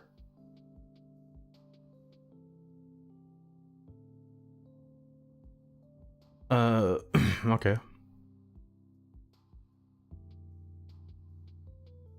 And then we got potent thoughts. You add your intelligence modifier to the damage you deal with any Scion cantrip. Okay. And then we have telepathic bolstering. You have telepathy out to 30 feet. When you or a creature you can see within range of your telepathy fails an ability check or misses with an attack roll, you can take a reaction to expend 1 psionic energy die. Roll the die and add the number rolled to the d20, potentially turning a failed check into a success or a miss into a hit. Okay, the psionic energy die is expended only if the check succeeds or the attack hits. This is so many subclasses I feel like have an ability similar to this, but it's whatever. When you cast Confusion, you can expend 4 psionic energy dice to modify the spell so that the radius of the spell's sphere becomes 30. Okay. Confusion isn't a spell I'm that impressed with. In addition, creatures under the effect of the spell roll 2d10s and choose which roll determines their behavior on the... Oh, wait.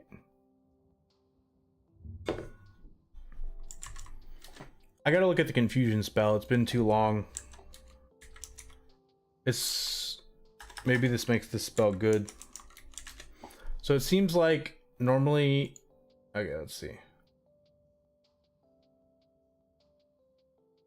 Each creature in 10-foot radius sphere center on a point you choose within range must succeed on a wisdom saving throw, or that target can't take bonus actions or reactions. It must roll 1d10 at the start of its turn to determine its behavior for that turn.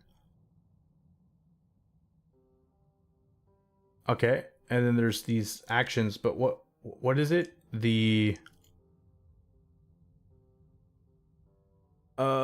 So it's now a bigger range. Oh yeah.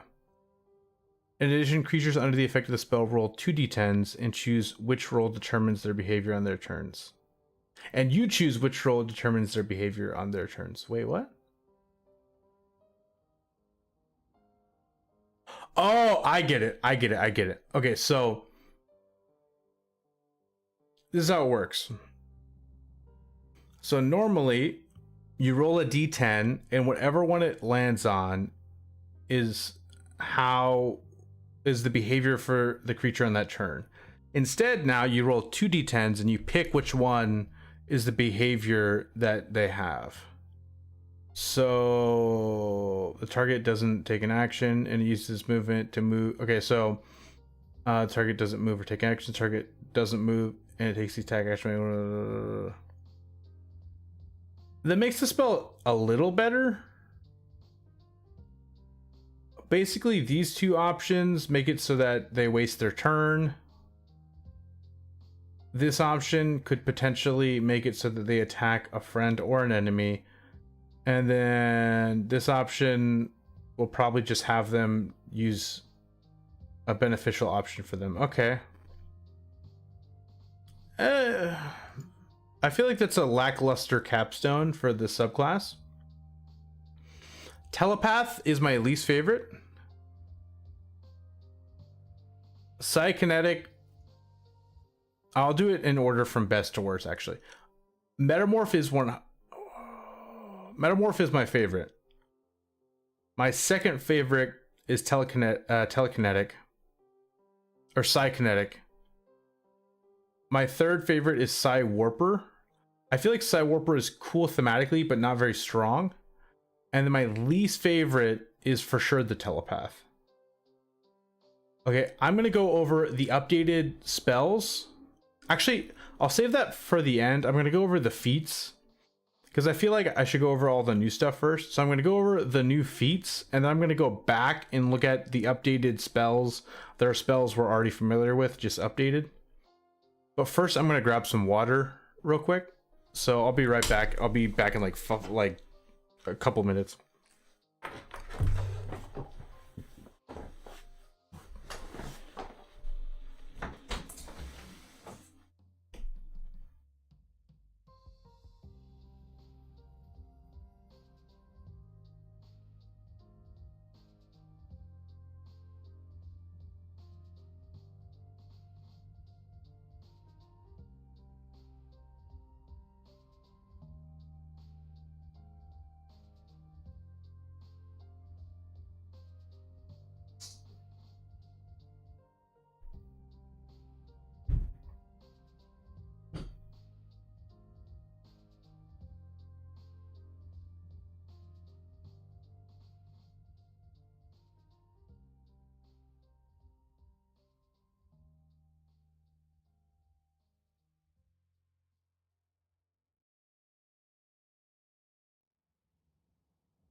Okay, I'm back, guys. I'm back. Okay, let's go over these feats. So, if you guys don't know, these are all origin feats. So, at the beginning of the document, it basically explained that they're all origin feats and that they're going to be on like new specific backgrounds. But for now, put them on, I think it's the noble. What was it? It said the noble and the sage for playtests. So keep that in mind when I go through them. These are all origin feats. And I don't know about you guys, but I plan on allowing people to customize their origin. Okay, we got the first feat for wild talent feats.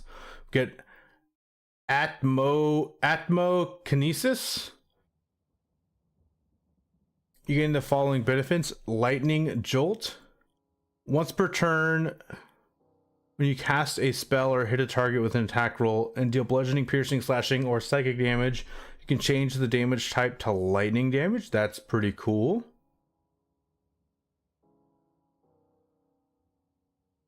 Psionic Talent, you know the Shocking Grasp cantrip. You also always have the Fog Cloud spell prepared. You can cast it once without a spell slot. You regain the ability to cast it in this way when you finish a long rest. You can also cast it using any spell slots you have of the appropriate level. When you cast these spells, they require no verbal or material components, and intelligence, wisdom, or charisma is your spellcasting ability for them. When you reach character level 3, you also have the Gust of Wind spell prepared and cast it in the same way. Okay.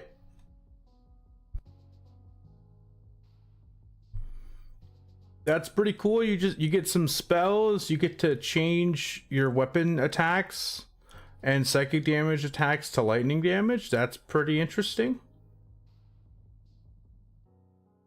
We have Biokinesis. You gain the following benefits: bend life energy.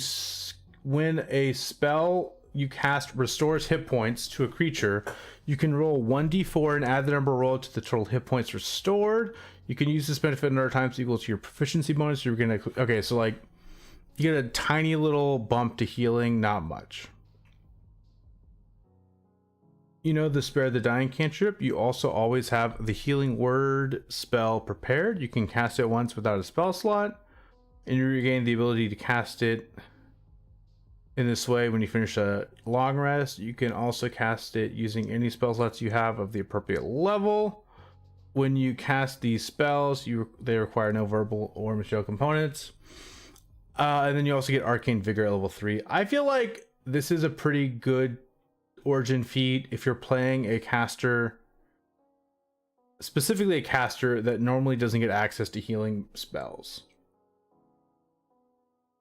Because then you can just have Healing Word and you can cast it. But also on a non-caster, it would be nice to be able to Spare the Dying or Healing Word. I feel like it's good for an origin feat because it tells a story, you know? That's cool. Then we got Claire's Sentience, I think is how you pronounce that. You gain the following benefits: minor foreknowledge. When you take the search action, you can give yourself advantage on any check made as part of that action. And you can use this benefit a number of times equal to your proficiency bonus. Okay. So search actions, cool, you get advantage. And then Psionic Talent, you gain the Guidance cantrip. You also always have the Detect Evil and Good spell prepared. You cast it once without a spell slot, and all the stuff that all the other abilities have. Basically, yeah, you get a free casting of Detect Evil and Good. And then you also get See Invisibility. I'm starting to understand the format of these. It's a bunch of spell casting. It's one non-casting ability and then some spells. Cryokinesis. It's once per turn when you cast a spell or hit with an attack roll and deal bludgeoning, piercing, slashing, or psychic damage, you can change it to cold damage. You know the Ray of Frost cantrip, and you also always have the Armor of Agathis and Ice Knife spells prepared. Oh shit, guys! You can cast each spell without a spell slot. You gain the ability to cast it in this way when you finish a long rest. Dude, Armor of Agathis on a full caster class goes crazy without having to dip into Warlock. Oh my gosh. You can also cast these spells with any spell slots you have. When you cast these spells, they require no verbal or material components. Okay. That goes crazy, guys. Armor of Agathis for an origin feat. Okay. Empath. When you emotional sense, when you take the influence action, you can give yourself advantage on any ability check made as part of that action. You can use this benefit number of times equal to proficiency bonus. Okay. Psionic Talent, you always have the Charm Person spell prepared. Okay. And then you have, what else do you have? And then you get Calm Emotions at 3rd level. Okay. There's a lot of these. Oh my gosh. Okay. Flesh Morpher. You get Flexible Flesh. When you make a Dexterity, Acrobatics, or Sleight of Hand check, you gain a bonus equal to your Intelligence modifier, minimum of 1. You can use this benefit a number of times equal to your proficiency bonus. And you regain all expended uses when you finish a long rest. You also get Long Strider, and you eventually get Altered Self. That's cool. Mind Whisperer, limited telepathy. As a magic action, you can choose one creature you can see within 120 feet of yourself. You form a telepathic connection to that creature. For 1 hour, you and the chosen creature can communicate telepathically with each other while within 120 feet of each other. To understand each other, you each must mentally use a language the other knows. Okay, so you get some telepathy stuff. And then you get Mind Sliver, Dissonant Whispers, and that's it. You don't get a third level spell feature, okay? Also, I didn't mention it. You can only have one of these. It specifically says prerequisite. You can't have another wild talent feat. And then we have Psi Trickster. You gain the following benefits. Cunning Mind. When you make a charisma, deception, or persuasion check, you gain a bonus equal to your intelligence modifier. Minimum of 1. You can use this benefit 100 times equal to your proficiency bonus. Blah, blah, blah. Psionic Talent. You know the Minor Illusion and Disguise Self. Okay. That's fine. And Psi Connectesis. You get Psi Boost. When you take the dash action, you can increase your speed by 10 feet until the start of your next turn. You can do so a number of times equal to your proficiency bonus. This would be nice on a rogue, I feel like, or a monk. Psionic Talent, you know the telekinetic fling cantrip. Okay, we read that earlier. You also have Thunder Wave. Okay, cool. And then we have Pyrokinesis. Ooh. Once per turn, when you cast a spell or hit with an attack roll and deal bludgeoning, piercing, slashing, or psychic damage, you can change it to fire damage. You know, produce flame and burning hands. And at 3rd level, you get Scorching Ray. That's pretty decent.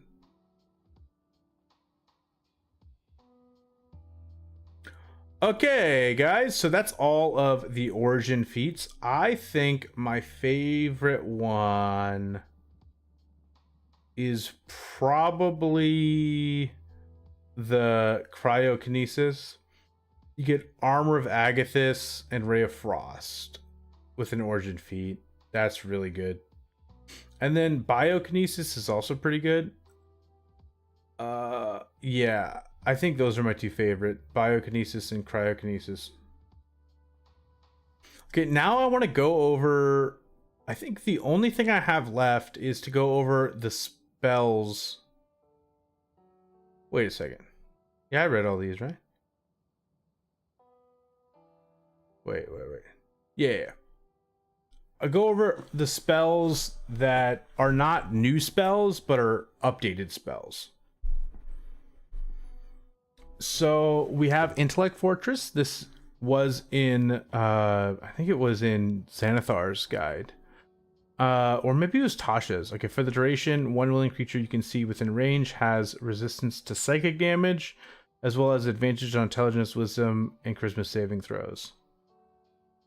That looks exactly the same. For these, I am gonna...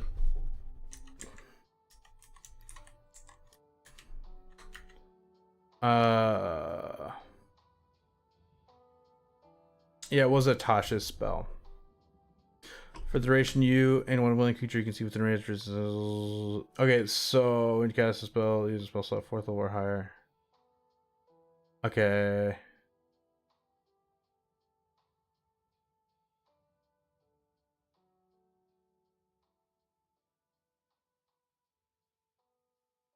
It's the same. It's this Intellect Fortress is the same, okay? We got Psychic Scream. You unleash the power of your mind to blast intellect of up to 10 creatures of your choice you can see within range. Range is 90 feet. Creatures that have intelligence score of 2 or lower are unaffected. Each creature must make an intelligence saving throw. On a failed save, a target takes 14d6 psychic damage and has the stun condition. On a successful save, a target takes half as much damage only if the target is reduced 0 points. By this damage, its head explodes. Assuming it has 1 at the end of each of its turns, the stun target repeats the save, ending condition on self. Yeah, this sounds exactly the same as the old version.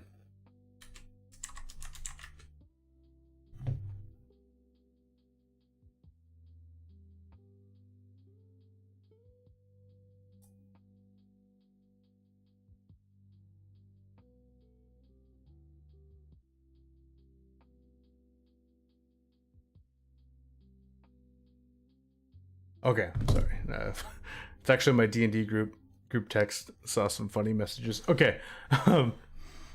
Psychic Stream, 10 creatures, intelligence save, 14 stun. Yeah, it's this. I'm skimming it, but it seems exactly the same.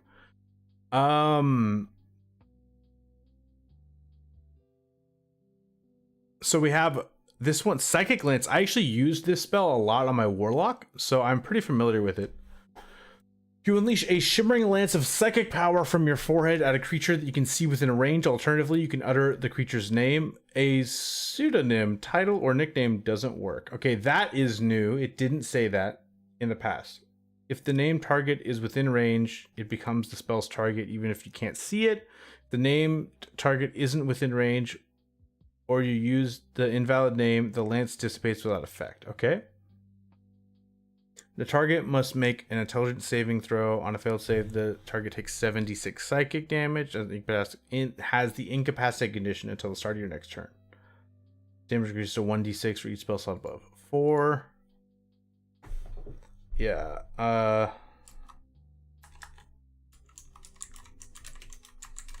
I'm pretty sure that's... Oh, okay. The only thing I want to check is the damage is the same. Yeah. Eternally, you can utter the creature's name. Yeah, they just added the fact that if it's the wrong name, it doesn't count as the name. We already went over summon Astral Entity. Pretty cool new summon spell. But Tasha's Mind Whip. Where is it? It says it's right here. Tasha's Mind Whip.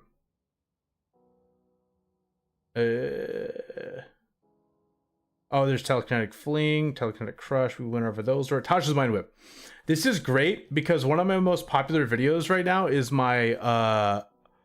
my Glamour Bard build, and people who only use the 2024 rules weren't able to fully utilize that build. But I don't know when what book this will come out in, but we finally have an updated Tasha's Mind Whip. Okay. I'm going to go ahead and pull it up. I love Tasha's Mind Whip. It's one of my favorite spells, actually. It's kind of a crazy spell, to be honest. I'm going to read the old version first, and then we'll read the new version. Okay. You psychically lash out at one creature you can see within range. The target must make an intelligence saving throw. On a failed save, the target takes 3d6 psychic damage, and it can't take a reaction until the end of the next turn.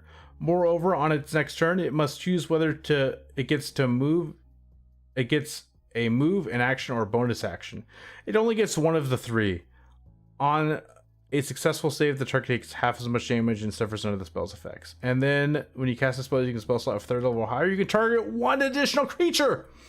It's like decent damage that doesn't scale at all, but it's a crazy debuff, and you can do it on a ton of creatures at high levels, and intelligence saves are usually pretty low. Okay, so you psychically lash out at one creature you can see within range. The target must make an intelligence saving throw. On a failed save, the target takes 3d6 psychic damage, and it can make opportunity attacks. And oh,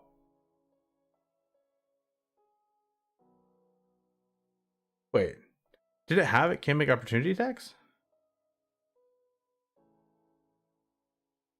Okay, so it used to say it just can't take a reaction. Now it's specifically only opportunity attacks.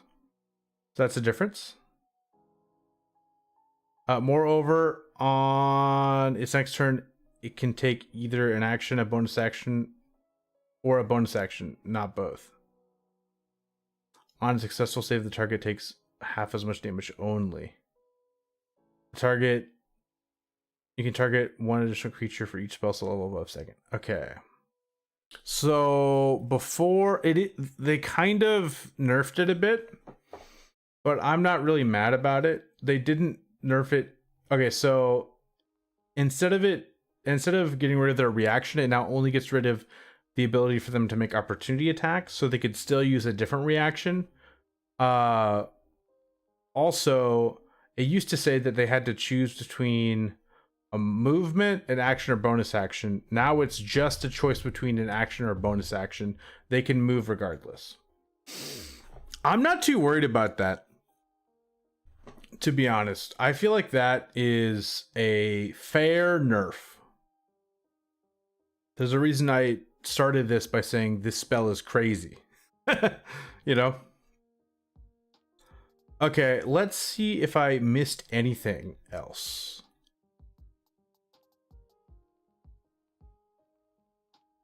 I think I got everything. Yeah, I went through the disciplines. Is that what they're called? Yeah, I went through the Psionic Disciplines. I went through all the subclasses. I went through all the spells. I went through all the feats. What do I think of it though? I think it needs work still. I think it's... I might be wrong. I need to hear what other people think. I feel like this is a class I would actually have to play to know. It feels really strong. But also the spell list is pretty specific. It doesn't have like crazy damage spells, really. But I feel like it has like... I feel like it's like a better sorcerer in some ways.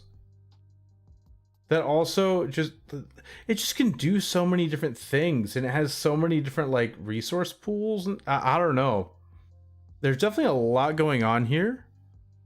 I am excited if it becomes official, which I feel like it will. Yeah, I'm a fan. I'm definitely a fan.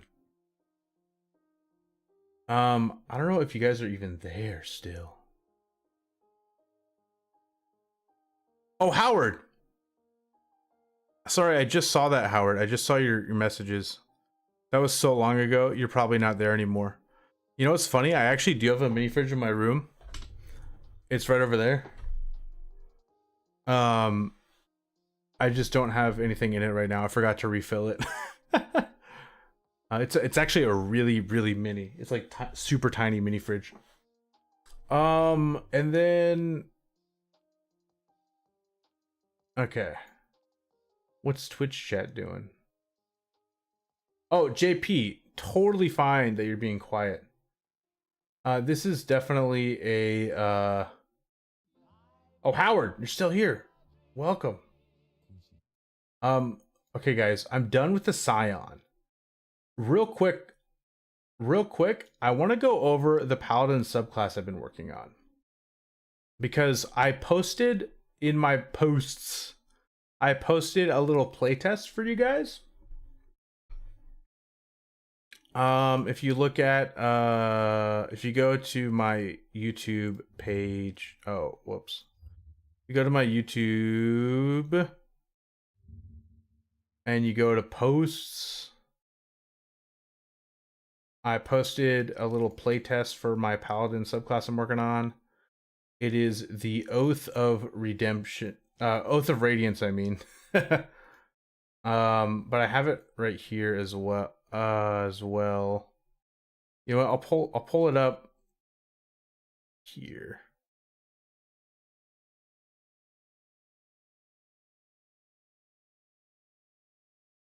Oh, my music stopped. Damn it. There we go. I'm just gonna go over this real quick just for the people that are here. You guys can see this. Okay, so we got the Oath of Radiance. This is not This is just some free art I found online. I am commissioning art for it right now. It's being worked on, so this is not the official art yet. This is just a placeholder. This is my new formatting I've been doing, though. I found a way to make this possible. I really like it. It looks super nice. But this is supposed to be a healer, radiant damage, paladin. So the Oath of Radiance, mend the broken, purge the corrupt. The Oath of Radiance drives paladins to eradicate darkness in all its forms. These warriors heal wounds of flesh and spirit, yet relentlessly confront sources of despair. They forgive mortal flaws, but unleash searing wrath on entrenched evil, corrupt tyrants, fiends, and other architects of suffering. Many swear this oath to gods of light or dawn, channeling their power into radiant magic. Others emulate celestial forces like phoenixes, adorning armor with suns or flames. To allies, they are light bringers. To tyrants, they are annihilation. Proof that no shadow is eternal. These paladins share the following tenets: shine light upon all shadows, revealing truth and kindling hope. Mend the broken in mind and body, and seek justice, but with a patient heart. And then we got the Oath of Radiant spells. We got Guiding Bolt, Healing Word, Aid, Prayer of Healing, Beacon of Hope, Spirit Guardians, Font of Moonlight, Sickening Radiance, Dawn, and Mass Cure Wounds. And then their Channel Divinity is honestly really complicated when you explain it in the proper D&D text. But this ability is honestly pretty intuitive once you understand it. I had a really hard time writing it though. So I'm going to just say it and let me know if it makes sense. So we have level 3, Beacon of Light. You mark friend or foe with holy light. When you cast a spell of first level or higher, or use a class feature that restores hit points, or deals radiant damage, you can expend 1 use of your Channel Divinity to mark a creature you can see within 60 feet as part of the same action. So you cast a spell, or use a class feature that restores hit points or does radiant damage. So like if you cast healing word, if you cast cure wounds, or if you smite someone with divine smite, or you use lay on hands, any of these actions, you can then use your Channel Divinity to mark a creature with Beacon of Light. The marked creature sheds bright light in a 10-foot radius and dim light for an additional 10 feet for 10 minutes. For the duration, once per turn, whenever you restore hit points to a creature other than the marked target, or deal radiant damage to a creature other than the marked target, using a spell of first level or higher, or a class feature, the marked target either regains hit points equal to half the amount restored / damage dealt, or takes radiant damage equal to half the amount restored / damage dealt. Your choice. So what that means is, you cast Cure Wounds on your friend. And as you're casting Cure Wounds, you mark a target with Beacon of Light. That target takes half. Let's say you roll 10 healing with Cure Wounds. The marked target takes 5 radiant damage. But it also works the other way around. If you cast Divine Smite on the target and you deal 10 radiant damage, you can mark a friend and they get healed 5. The lead suit, how you doing? Welcome. I finished my overview of this class, of the new class. So now I'm just going over some of my own stuff. If you want to learn about the new class, just pull the video back a bit. But it also works the other way. Let's say you just want to heal or you just want to deal damage. Let's say you cast Divine Smite and you do 10 radiant damage. You can mark another enemy and you deal 5 radiant damage. Or if you want to just heal people, you cast Cure Wounds, you do 10 healing, you mark a friend with the Beacon of Light, and it does 5 healing. Oh, the lead suit. Well, welcome. How you doing? I guess you were just checking to see if I am here. I'm here. I can see the chat. Yeah, so I'm discussing my new subclass, the Oath of Radiance, that I'm working on. So it's a pretty simple ability, but it's really hard to write in this sort of like way. I don't know. And then I added, if a weapon attack includes multiple sources of radiant damage when casting a first level or higher spell, use the total radiant damage dealt to calculate this effect. For the duration, you can use a bonus action to mark a new creature, ending this effect on the previous one. So basically what that means is, at a certain level, I think it's level 10? Paladins, they add a D8 radiant damage to all their weapon attacks. That damage is included in the calculation of how Beacon of Light works, if that makes sense. So this is the most complicated ability in this class. Everything else is super simple. And then we have Aura of Radiance. Your radiant presence enhances your magic and pierces darkness. This class uses spell slots, encourages you to use spell slots a lot more, and you're gonna run out of spell slots. Like, this is why I feel like they didn't make paladins they never made a healing focused paladin subclass. So I added this feature. When you expend a first level spell slot, roll a d6. On a 5 or 6, the slot is not consumed. Oh yeah, I actually noticed that. Yeah, that's because I was my last subclass I worked on was a warlock, and so I just like used that template. Yeah, I need to fix that. I actually have it over here.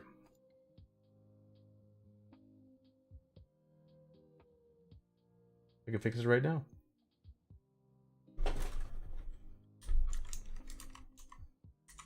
Boom. It's fixed on the actual document.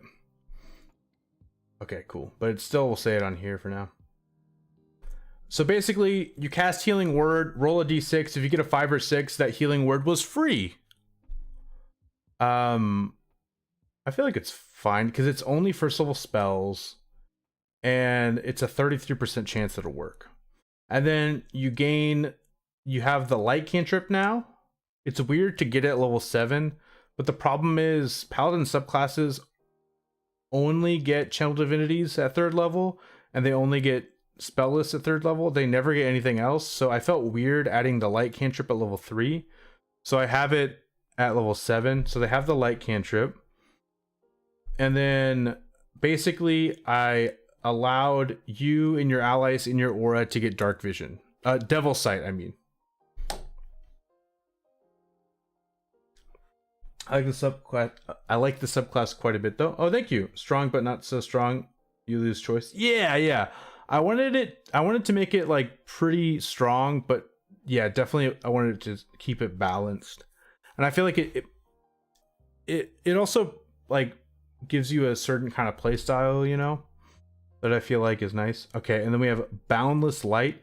Your healing light overcomes what is typical. When you cast a spell at 1st level or higher, or use a class feature that restores hit points, the target gains temporary hit points equal to your charisma modifier. So yeah, you healing word someone. If you combined it with the level 7 ability, you healing word someone, you roll a d6, you get a 5. Oh, it was free. And then they get temporary hit points, like 5 temporary hit points, basically. Yeah, Radiant Ward.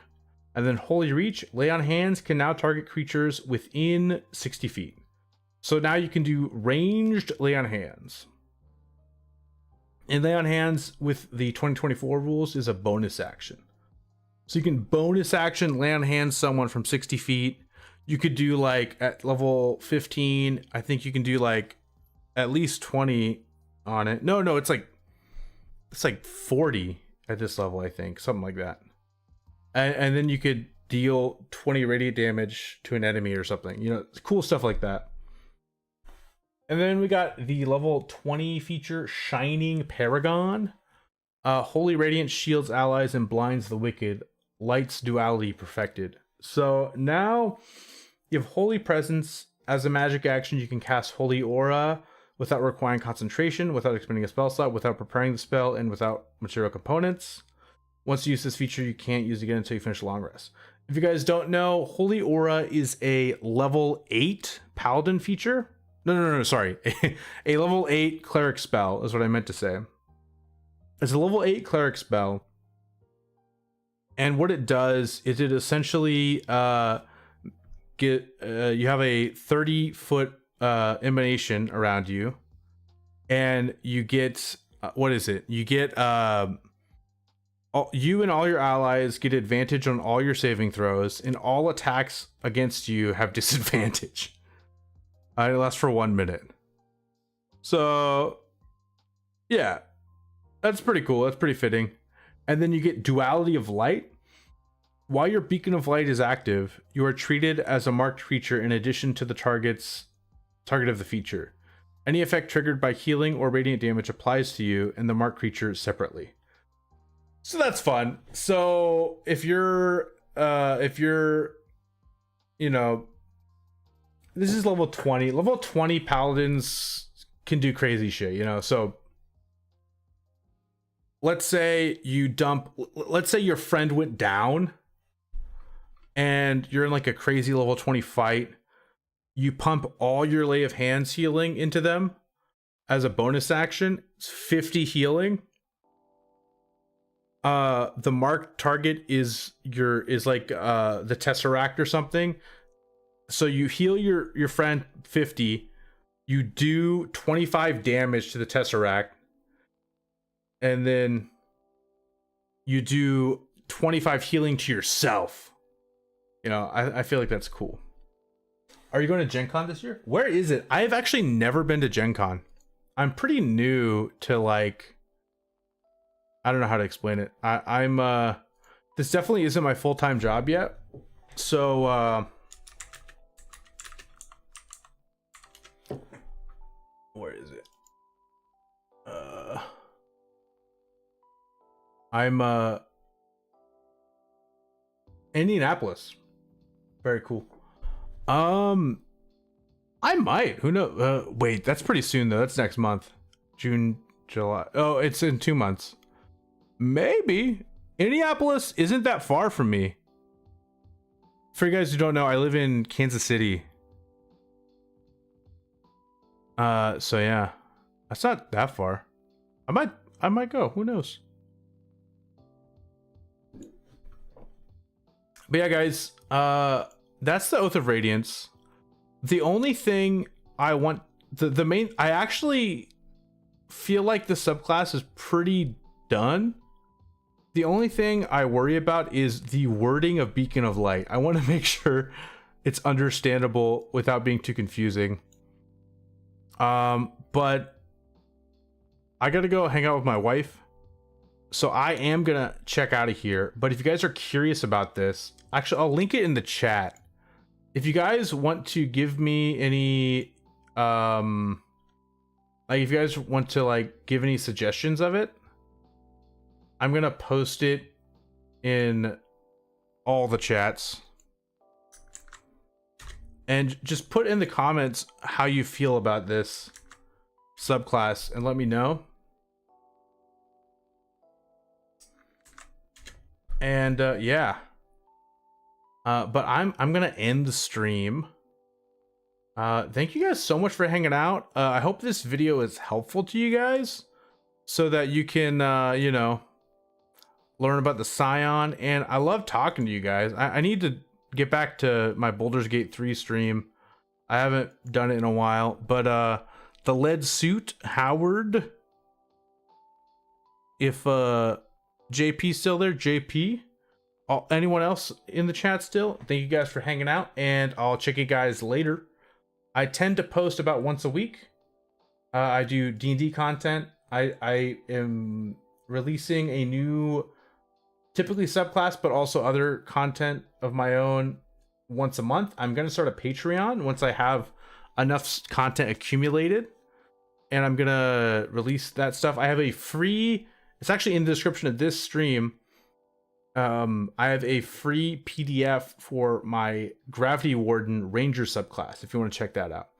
But anyway, guys, peace out. See you guys later. Have a wonderful rest of your day. Peace.